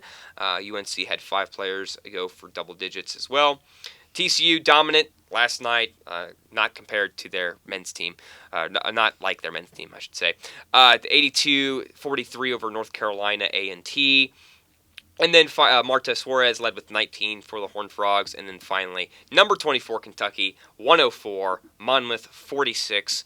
Kentucky shot 58% from the field. Lexi Blue led with 18. She was 6 for 8 from the field. She was 6 from 7 from 3-point range as well. Connor. Get him off. Connor. Get him off. I didn't even think about that. I should not have said that now I think about it. Anyway, all right. I don't want... Kenzie, you get to go. Do you have anything you want to note here? Because Connor doesn't get to talk about UCLA yet. Not yet. You don't. I actually don't have anything. Nothing. I should make something up, but I don't. Okay. So it's my turn. Go ahead, Connor. Okay, so obviously, I talked about last episode that I think UCLA is the number 2 team in the country behind UConn. A big reason I want to hit on that is that they have so much star power and so much depth. So Lauren Betts, we talked about her earlier. I mean, most people would probably consider her the best player on the team, but they got in John Neepkins, a really good transfer out of Utah. They've got Gabrielle Yaquez. I learned how to say the last name. Kiki Rice. And in this game against UC Santa Barbara, Rice had 20. Jaquez had 21. Neepkins had 20. Yep. Betts had 12. Betts only had to get 12 points because the rest of the team did their job. Those Insane. 4... What? I said they all went off. Exactly. Those 4 combined for 60% from the field. The rest of the team combined for 26%. So my takeaway is don't let anyone else shoot the ball. Yeah. Besides those 4. Granted, it was like deep backups getting a couple shots because this was a blowout. So in a normal game, it probably will just be those 4 getting the shots. Yeah. But, I mean, the fact that you have 4 players like that could get 20 on any given night, and like you said, Betts' sister still hasn't even played yet, this team is dangerous. Yeah. No, I totally agree. And there's no team that I can think of, maybe UConn, that can match up 5-on-5 against a team like that. So. Moving on to some other games of intrigue that I had written down. Alabama played Stetson on, I think, Monday or Tuesday, one of the days. Alabama won 82-73 over Stetson. Oddly close game. It was tied going into the fourth quarter. Shout out the Hatters. Then Auburn Basketball. Auburn, what's going on here? This was one I kind of had highlighted. I didn't bring it up last week, but this is one I had highlighted. Auburn was going to Charlotte to play this game, which I was like, what are we doing here? A rare road game like that, but Auburn had to go to overtime against Charlotte to beat. They won just like the men's team, but they had to go to overtime to beat Charlotte on the road. Then we have Fairfield was able to go and beat Villanova. Fairfield continuing. They're a very good mid-major school. They continue to prove that. That's a big Power 5 win for them. And then this next game. Yes. If you, I don't know how to intro this, but there's a chance that you probably heard about this game. Now, most people don't really know about Cal State Northridge basketball, and I guarantee you not a lot of people knew about Bethesda basketball either before this week, but I'm sure that now there are a good chunk of people that do, because they're so good at basketball. Well, I don't know if I would use the word good, especially with Bethesda in the sentence, because it was, and I could be wrong on this, but I'm fairly certain that Cal State Northridge in the third quarter was up 72-0 in the third quarter. Now, there's some context. Bethesda was only playing with 4 players because the rest of their team were out because of the flu. But still, 72-0, and they ended up losing 103-13. This one made some waves throughout social media that everyone was talking about it. But good Lord, 0 points at halftime, 0 points about halfway through the third. It was a 3-point bucket with like 6 minutes left in the third. That was why they won. But shout out Bethesda College. Anyone want to talk about any of those games? Anyone have any comments? Anyone have any motivation for Bethesda? You get your players back from the flu. Bring in your daughters. Like, I don't bring in open tryouts yes, starting tomorrow. I don't know. Literally, I don't know why you're not. TCU did it, and it worked out pretty well for them. Yeah. Just I don't know. You could try. Steal from other sports. Yeah, there's got to be a volleyball player or something that can play better basketball than the 4 that were put out there. Yeah. Moving on to the shout-out segment here that's more upset-oriented. West Alabama 62, UAB 59. West Alabama is a D2 school, so the epitome of brutality for UAB. Then you have Drexel. What you know about Drexel basketball? Never heard of her. Nothing? They were playing at Pittsburgh, at Pitt. The game was tied 58-58 over the final 2 minutes, and then Drexel went on a 10-2 run to beat Pittsburgh, the epitome of brutality. Shout out Drexel. And then finally, the other one I have here, Cincinnati. What are we doing? You're in the big. We need your help, Cincinnati. You cannot be doing this. All right, now, this is a little bit better than TCU situation in the men's side.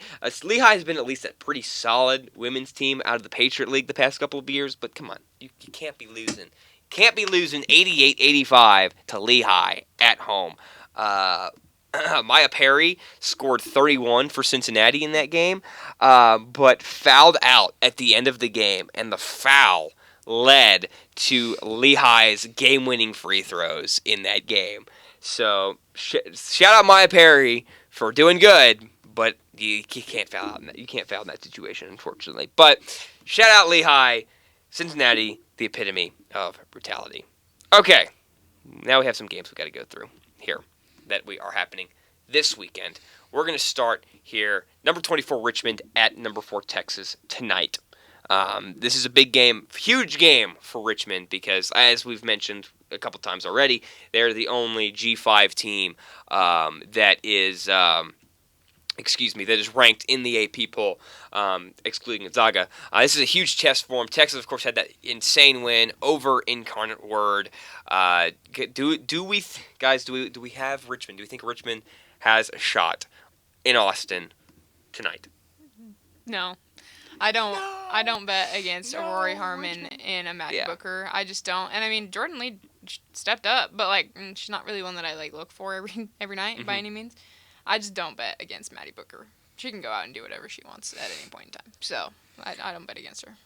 Yeah, I don't really see them having much of a chance. The only way they stay in this is if they can just shoot lights out from three-point range.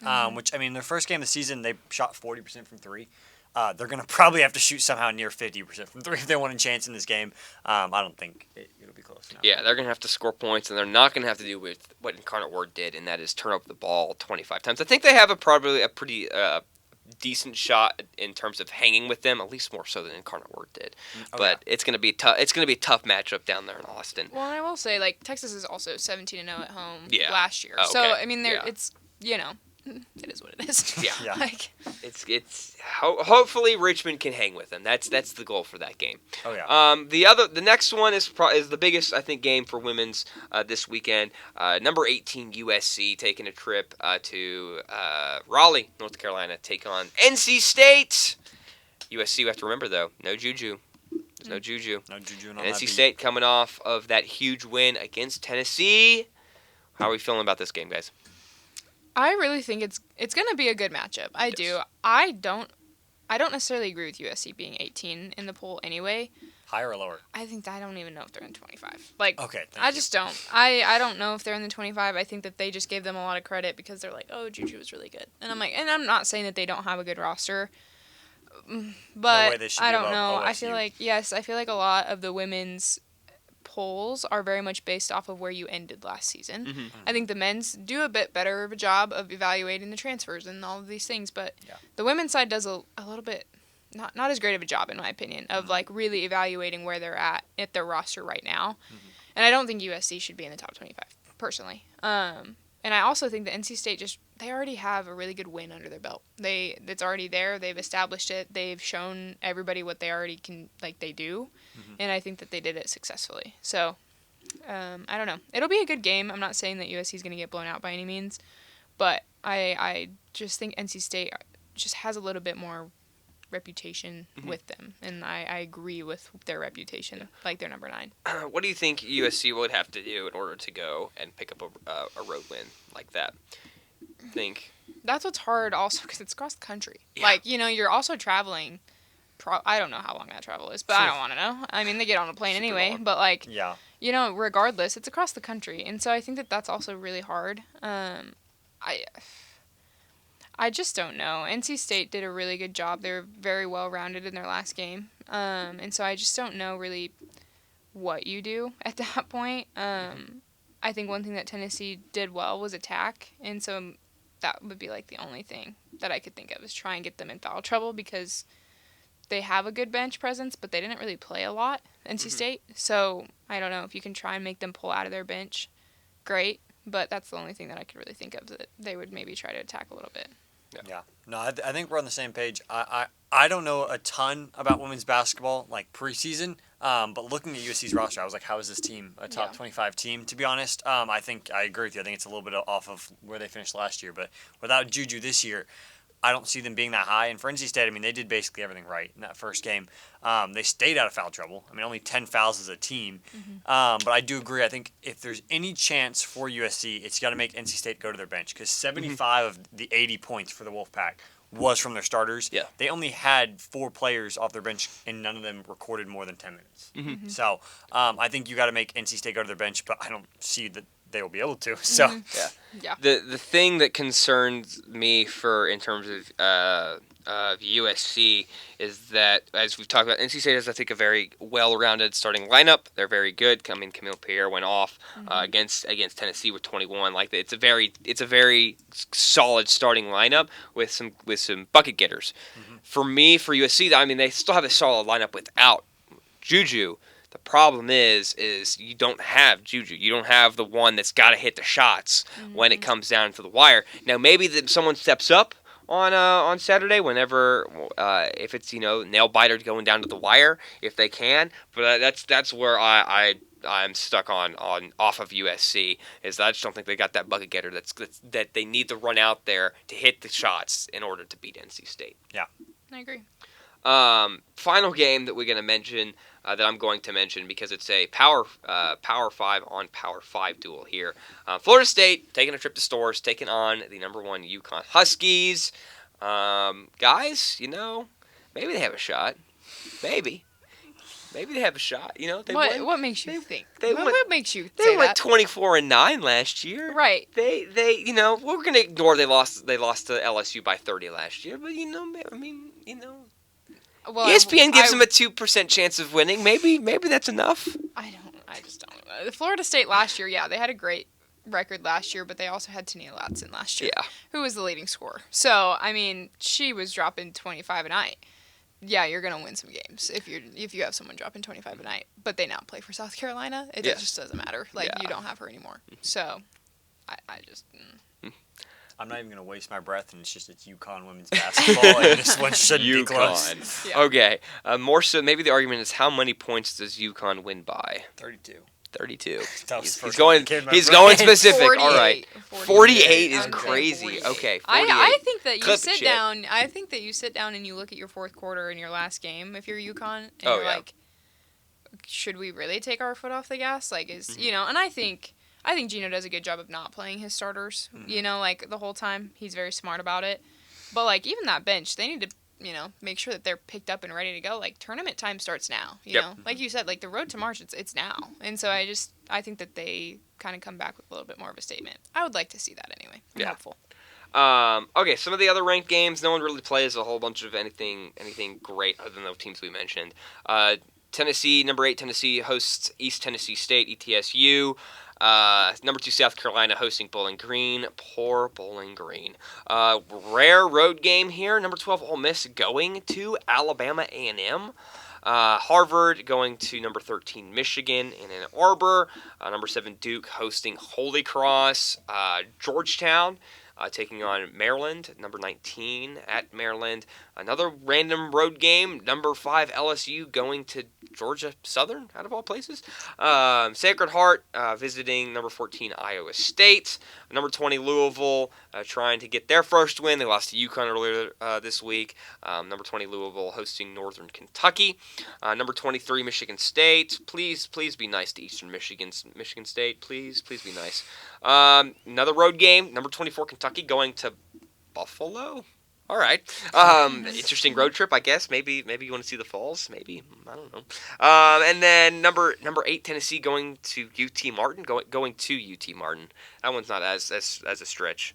Chicago State going to number 15 Notre Dame. Number 16 Baylor hosting Lindenwood. Number 21 Iowa hosting Evansville, and number 17 TCU hosting Sam Houston. Any of those games interesting, or are we just going to hope that nothing violates the Geneva Convention when it comes to that? I will say, yeah, I want to talk. Nope. Just kidding. I hold my tongue. Okay. Moving on to some more games of intriguing, probably a little bit more than those games that we just rattled off. We have a semi-duel for Utah. Utah taking on Utah State. That's probably, Utah should blow that out. Utah State won 4 games last year. Mm-hmm. So the Utes should blow that out, and if they don't, it's a little concerning. Wisconsin taking on Marquette in Milwaukee. Kansas State at SMU. We'll talk about that game here in a second because that's one that y'all were intrigued by. VCU at Villanova and Creighton at Drake. A couple fun games to watch for that when it comes to that. Kansas State SMU guys. What do you want to hit on for that? I really want to hit on Kansas State, right? Yes. And not only because they're in the Big 12, but because I just love where they got rid of, obviously, Serena Sundell and Ayoka Lee, right? Mm-hmm. Like, we know that they were two big contributors. And they kept Taryn Sides, and she's going to be huge for them. And I love how they've played their game of basketball. And they had, let's see, 1, 2, 3, 4, 5 people in double digits. And in their last game, and I want to say 1, 2, 3, 4 of them, ? 4 of them are underclassmen. Mm-hmm. So Taryn Sides is obviously a junior, and she's had some experience, and she had 12 assists, and she's going to be leading that pack really, really well.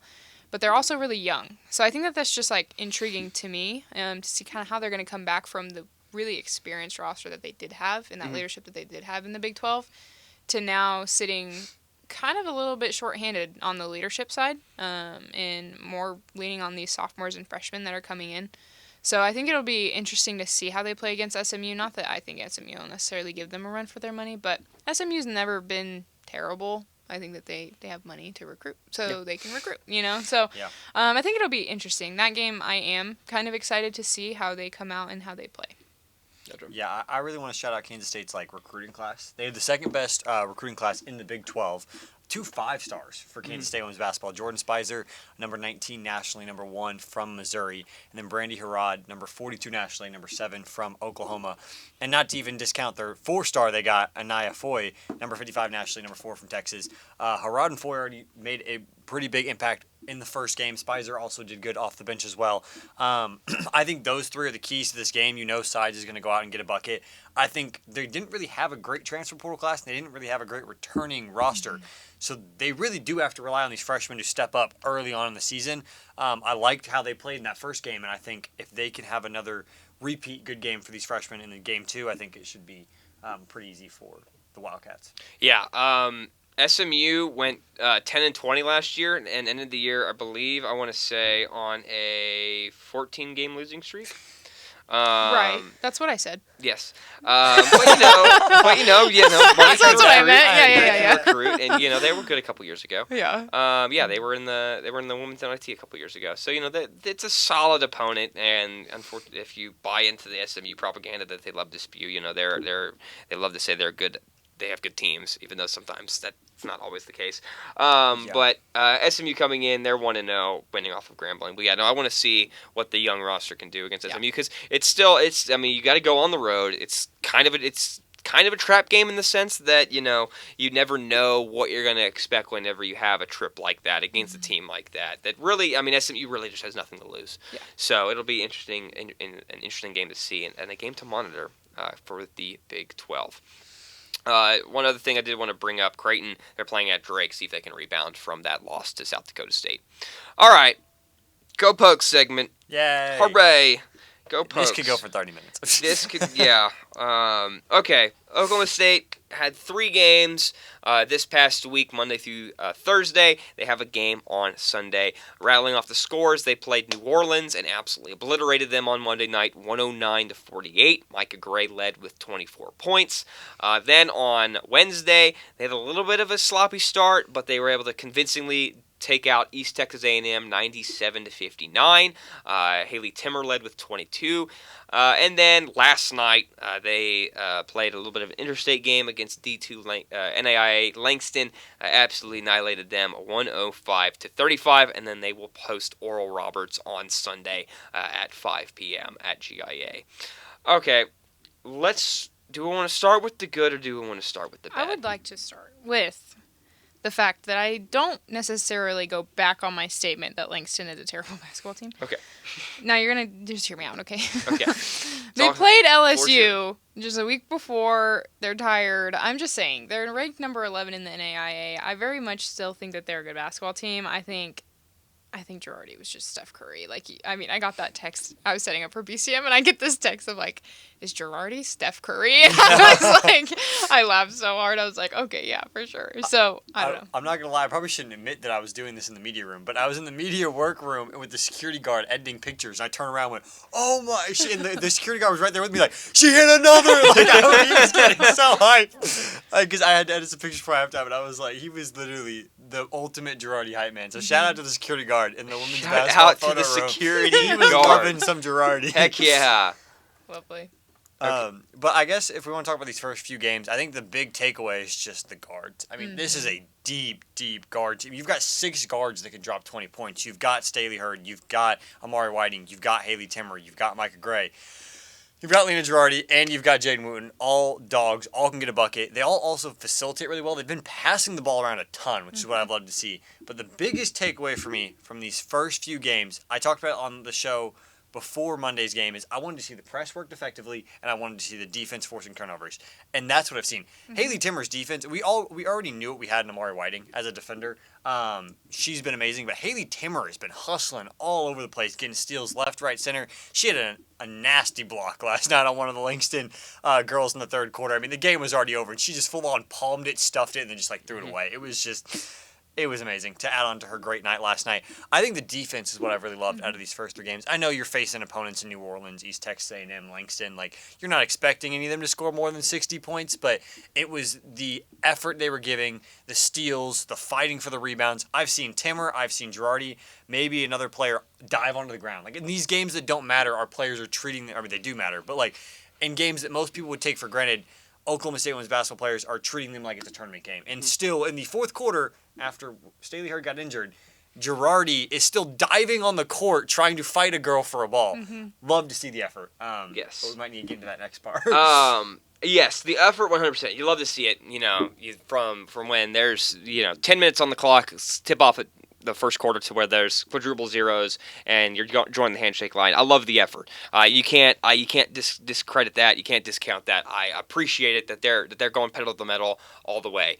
I would also like to say I love the diversity of ways that they're scoring and who's scoring the points. You had 3 different leading scorers in those 3 games, and they were all Girardi came off the bench. But there are the first 2 were starters. Girardi was coming off the bench, but she was playing almost starting minutes. Anyway, and I like that you're finding other avenues of scoring consistently outside of a couple ways, that you've relied on the past couple of years. Yeah. Okay. I know that we're talking a lot about the guards, and I love that, and I think that they absolutely deserve it. I am very impressed with the bigs that we've brought in. I agree. Between A2 and Faith Acker. And then also, praise. Give her praise. You know what I mean? I love that woman. She does everything for this team. And she's just one of those girls where you look at her and you see her playing and you're like, that is somebody that I want on my team because she's going to die for anybody on that court. She's just it just reminds me, if someone was to go shove someone to the ground, praise would be up in your face so fast. She would come to your defense. But she's also, when you do interviews with her, the nicest person you'll ever talk to. Oh, yeah. And it's just I love her. And I love that she is getting the recognition that she deserves now. Because she started getting it toward the end of the season last season. Yeah. And I think now she's really, really stepping into that. And I absolutely love it because last year she was behind Tenen, which is really hard. Tenen was great. And so I think even now she's maybe behind A2 a little bit. But she's doing a lot more, and she's stepping into her own, which I love. She's not trying to fit into somebody else's mold, and I love that JC's not making her fit into somebody else's mold. She's coming into her own, and I love watching that growth. So I'm really excited to see how she continues to give, and also the other 2 bigs. Yeah. I would. They do a great job for the role that they fill. Yeah. They don't need to be bucket getters. They don't need to be a huge part of the offense, but they're there and they play a much smaller role, but they excel at that role, and it's a very good thing to see. Yeah. Okay. Bad news, and this is what has had me irritated. I've been saying this since Monday. You can ask Zach, who's been with me for all the games. I've been saying it since Monday. I understand that you have a handful of new players. You have three new starters from last year. You have your entire bench is almost entirely different. I understand you need minutes to build the chemistry, to build the flow, to get things running and running smooth in these type of games. I understand that. But there comes a point when you're beating a team by so much that sometimes you need not to take the foot off the gas, but there are certain people that don't need to be out on the court at these times because you already know what they bring to the table. Mm-hmm. Staley Hurd is your most experienced player. She is arguably, in my opinion, your best player as well. You know what she's going to bring to the table. You know what she's going to do night in and out, and the way that she plays, and the way that the team had played up to that point in the first halves and stuff when she's out there playing. The starters were playing heavy minutes. That you get that you can already tell that the chemistry is being built. Why, when you're legitimately up by 70 points, is she still out there? And you know she's been dealing with this back injury for a while. Whatever. I don't think it's necessarily was caused by something. Sometimes the back is a weird thing where it just starts hurting and it never stops. Yeah. So whatever the back or upper hip or whatever the injury that she is dealing with, it's been a thing for her. This didn't pop up last night. This didn't pop up 2 nights ago. Especially on top of the fact you played on Wednesday. You played on Monday. You have a game on Sunday and next Tuesday. You're playing 5 games in an 8-day time span. When we're legitimately up by 70 on a D2 team that's not going to score 70 points on you in the next quarter and a half, why is your best, most experienced player that has to wear a back brace when she's on the sidelines and whenever she's getting break, why is she still out on the court? And that's something that I had been saying since Game 1 and in Game 2 and last night, and it came to fruition when she came down. She was going for a basketball, I believe on a rebound, underneath the basket, went down and stayed down for a couple minutes before she struggled to get up and get off the court because she had, I was assuming, jacked up her back. She jacked up her back. She also had ice on her right elbow when she came back and made an appearance on the bench. That is what was irritating me. And I know you get to it because this is something I was also talking with Zach as well last night, is that you play super guard heavy. The majority of your bench is your bigs and is your larger, and it's very hard, and that's what happened last night too, as you saw when they did send in Tyler Hurd and Favor and Joseph, and they came and they put all those in, that the offense died immediately. And it's like, I understand that you have to keep the pace, keep something running in there. You can't take everyone out. Like, you can't take all the people that have been starting minutes out. You can't take them out, all of them, but you can afford to take out Staley. And so that was I was really not happy about that last night, and I hope she's okay. I would assume she's okay. She did come back out, was walking very gingerly, but on her own power last night. I think we've seen enough. Put her in bubble wrap and do not let her do anything until Oklahoma. Well, obviously, stay in shape and be conditioned and all that. But don't let her do anything other than that until you get to that Bedlam matchup in December. Yeah, I think it's hard because we can, and I know that you're not saying this, like, we can sit on this side of the table and say what we would do, and right. We don't know the reasoning behind JC, but I totally agree with you. Like, I think Amari and Haley, like, those girls who are newer and maybe newer to the system, I mean, Lena played 30 minutes, Jaden played 27, right, and they played the most that game, which, to be expected, right, like, they can do that. And they should, because they're younger. They need a little bit more experience. And then, like, Amari and Haley aren't necessarily younger in experience, but they are newer to the system. Yeah. Right? So, like, I understand keeping them in, but I really agree with you on, like, they just don't need Staley out there. Yeah. She's had enough experience. She's been to the tournament. She's been through the Big 12. I mean, she understands what it takes in those high-pressure situations, and I don't necessarily know. She's also a player that you can stick into any lineup, and she's going to do what she needs to do. Yep. She doesn't need necessarily an adjustment period to do that. So that I'm also a little bit confused of why, and I think it would be interesting to see if JC has a comment on that at any point in the future, but also maybe not. I don't know. And it's like you can get those minutes and chemistry together. Like it for every player, it takes some time to adjust, but you can do that in the first half. She played, 15 out of the 20 minutes in the first half, or roughly whatever that estimate is. Like, you can get that. You don't need to be playing her 30 minutes. And she would have probably gotten pulled anyway in a couple minutes anyway, but you don't necessarily need her to be playing all that, especially on a back-to-back night. Like, if there had been a day or two, okay, that's a little bit, but you literally, she'd played, let me see, how many minutes did she play? She literally played almost 30 minutes the night before against East Ham. Like, you can't, I didn't get it, and I was frustrated, and it's something I've been saying, and it happened, and the worst case scenario happened, and now I'm frustrated. But that's the big thing. And I would say, like, also, we just talked about when we praised them for their hustle through 4 quarters, sometimes that could be their own downfall. Like, with Staley, like, I mean, if I remember the play correctly, like, it was like an offensive rebound. She's fighting through traffic, trying to go up for a rebound, contested rebound, and ends up falling on a player. Like, sometimes it can be their hustle when you're up 60 that, like, how do you tell your players, okay, don't do that because you love that. It's your favorite part about them, but also when you're up 60, maybe don't be diving on the court, like for Lena in the fourth or for Staley. Like, there was a play, I think it was Monday, where there was a ball that went out of bounds, and Staley jumped after it, and I was looking at my phone. I was looking at scores on my phone, and I heard, like, a gasp in the crowd, and I look up, and I just see Staley, like, full-on, parallel to the ground, diving, and I just see her feet disappear into the corner. Yeah. And I was like, it's the third quarter. They're up by, like, 65 at this point. I'm like, Staley, I love the effort, but you're up by 60. You know, if it's a one-possession ball game against Baylor in a couple months, yes, go ahead. You know, I fully get doing that. But do we really need to be doing this against New Orleans? But I appreciate the effort. Love the effort. I do raise a question, though, for both of y'all. Who wants to tell Staley Hurd she's done playing basketball at halftime, or tell her she can't go out and give 120% on the court? Because I don't want to be the person. I don't think Hoyt wants to be the person that is to tell her you're done playing basketball at halftime, because she loves the game so much. Not saying like she'd be a problem. She would, if Hoyt tells her to sit down, she's going to sit down. But Hurd just spews just competitiveness, energy, the want to be out there. She's going to go fight for 20 minutes with Hoyt in the halftime locker room, telling her, please put me back out there. Until she finally has to sit down. So I feel like part of it probably is just the competitive nature of Staley. Oh, for sure. You can't tell her to turn down. Oh, no. You cannot. You don't. Yeah, if you've got a player like that that's 125% all the time, you don't tell them to turn off. But you can be like, listen, we're up by 60.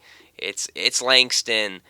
You have a minor back injury. You just take it off. Enjoy the sights. Enjoy the sights and sounds of the stadium. Just relax for a second. Well, and that's where I wish a little bit of, like, this is just my style of play that I like to see a little bit more of, which I think Gino does a great job. And I draw from Gino's book a lot. But, like, when you're up by 60 like that, you don't want to take your starters out and tell them to play less or, like, less aggressively necessarily, but maybe more strategically. So instead of just like, hey, let's move the ball, let's go fast, let's do this, like, play in a setting that slows you down, because there are going to be teams in the future that slow you down. And if you've been used to all non-con playing these super high-paced games, and then you get against teams like Baylor, who's going to slow you down, and you don't know how to play in that situation, like, that's where you can take some energy off and rest your players, is on the offensive end. Use your shot clock. Don't rush. Don't force. Yeah. And, like, defensively, I mean, on the rebound, for example, like, that's just going to happen. Yeah. Right? Yeah. Like, it is just going to happen, and it sucks. But, like, again, should she have been out there? Debatable. We obviously don't think so. But, like, I think that I just wish that when you're up by 60, we see a little bit more of, like, okay, what plays are we going to run when we slow it down? Because that gives them a little bit more practice, I think. Yeah. Okay, well, they play ORU on Sunday, 5 p.m., most likely, I would imagine, without Staley Hurd, although I think they will be A-OK without her against Oral Roberts. Anything about that game that strikes out to you? N7 game. Huh? Oh, yeah, it's the N7 jerseys. game. I will be wearing... you better wear the blue jerseys. Better not be like men's basketball and wear gray jerseys on the N7. Not gonna be started on that. Anyway, that'll be a fun game. All right, let's wrap this up. We got to pick them. I think first game, I just got the 3 ranked games we're talking about. Richmond versus Texas. I think, unfortunately, probably all gonna have the same thing there. We're all picking the Shorthorns. Okay. Unfortunately. Yep. Unfortunately, I try to find any reason not to, but I have to pick Yeah, them. there's just no reason not to. Yeah. And then USC, NC State. And NC State, who do we have feeling for that game? I'm going NC State. Going NC State. Mm-hmm. I'm going NC State It's as gonna well. be sweep Because, on all 3, probably. Yeah. And then finally, I'll just throw... Unless Jacob wants to throw FSU out there. You have Florida faith, right? State, UConn. Wait. Do we want to pick the spread on this one instead of? I don't know what the picking spread is. I thought we looked at it. There I thought wasn't we a tried spread. to Oh, there's find a one. spread. Yeah, there's not. I don't think there's one yet. We can guess one. 48. Yeah, it's just That's whoever's 48. closest. That's crazy. She said 48. I said 32. 48, bro. I don't even know. More than they beat Louisville. I can tell you that. Let's see if I can find a spread. 48 is a bit of a draw, but It's insane. Yeah, I'm not gonna be able to find it unless we want to sit here for 2 minutes. Yeah. All right. I'm assuming we're all Kenzie UConn, Connor UConn. Yes. I'm actually no. I'm kidding. I'm going UConn. All right. Well, we've been here for 1 hour and in 5 seconds here. 1 hour and 58 minutes. We've been sitting here yapping basketball. We went women's for 58 too. Okay, this is just a 2-hour show at this we're point. just gonna have to split it in the middle. We're gonna have to figure something out, but at least for this episode, it's gonna be a long one. We appreciate you stuck this far down the long red line on the YouTube thing. We appreciate it. Thank you for joining us again. We'll be back probably next Monday for talk more basketball, recapping what happens this weekend, and keeping it going. Once again, appreciate you for joining us. Miss Kenzie Craich, Mr. Connor Fuchsa, myself, Jacob Patterson. Y'all have a fantastic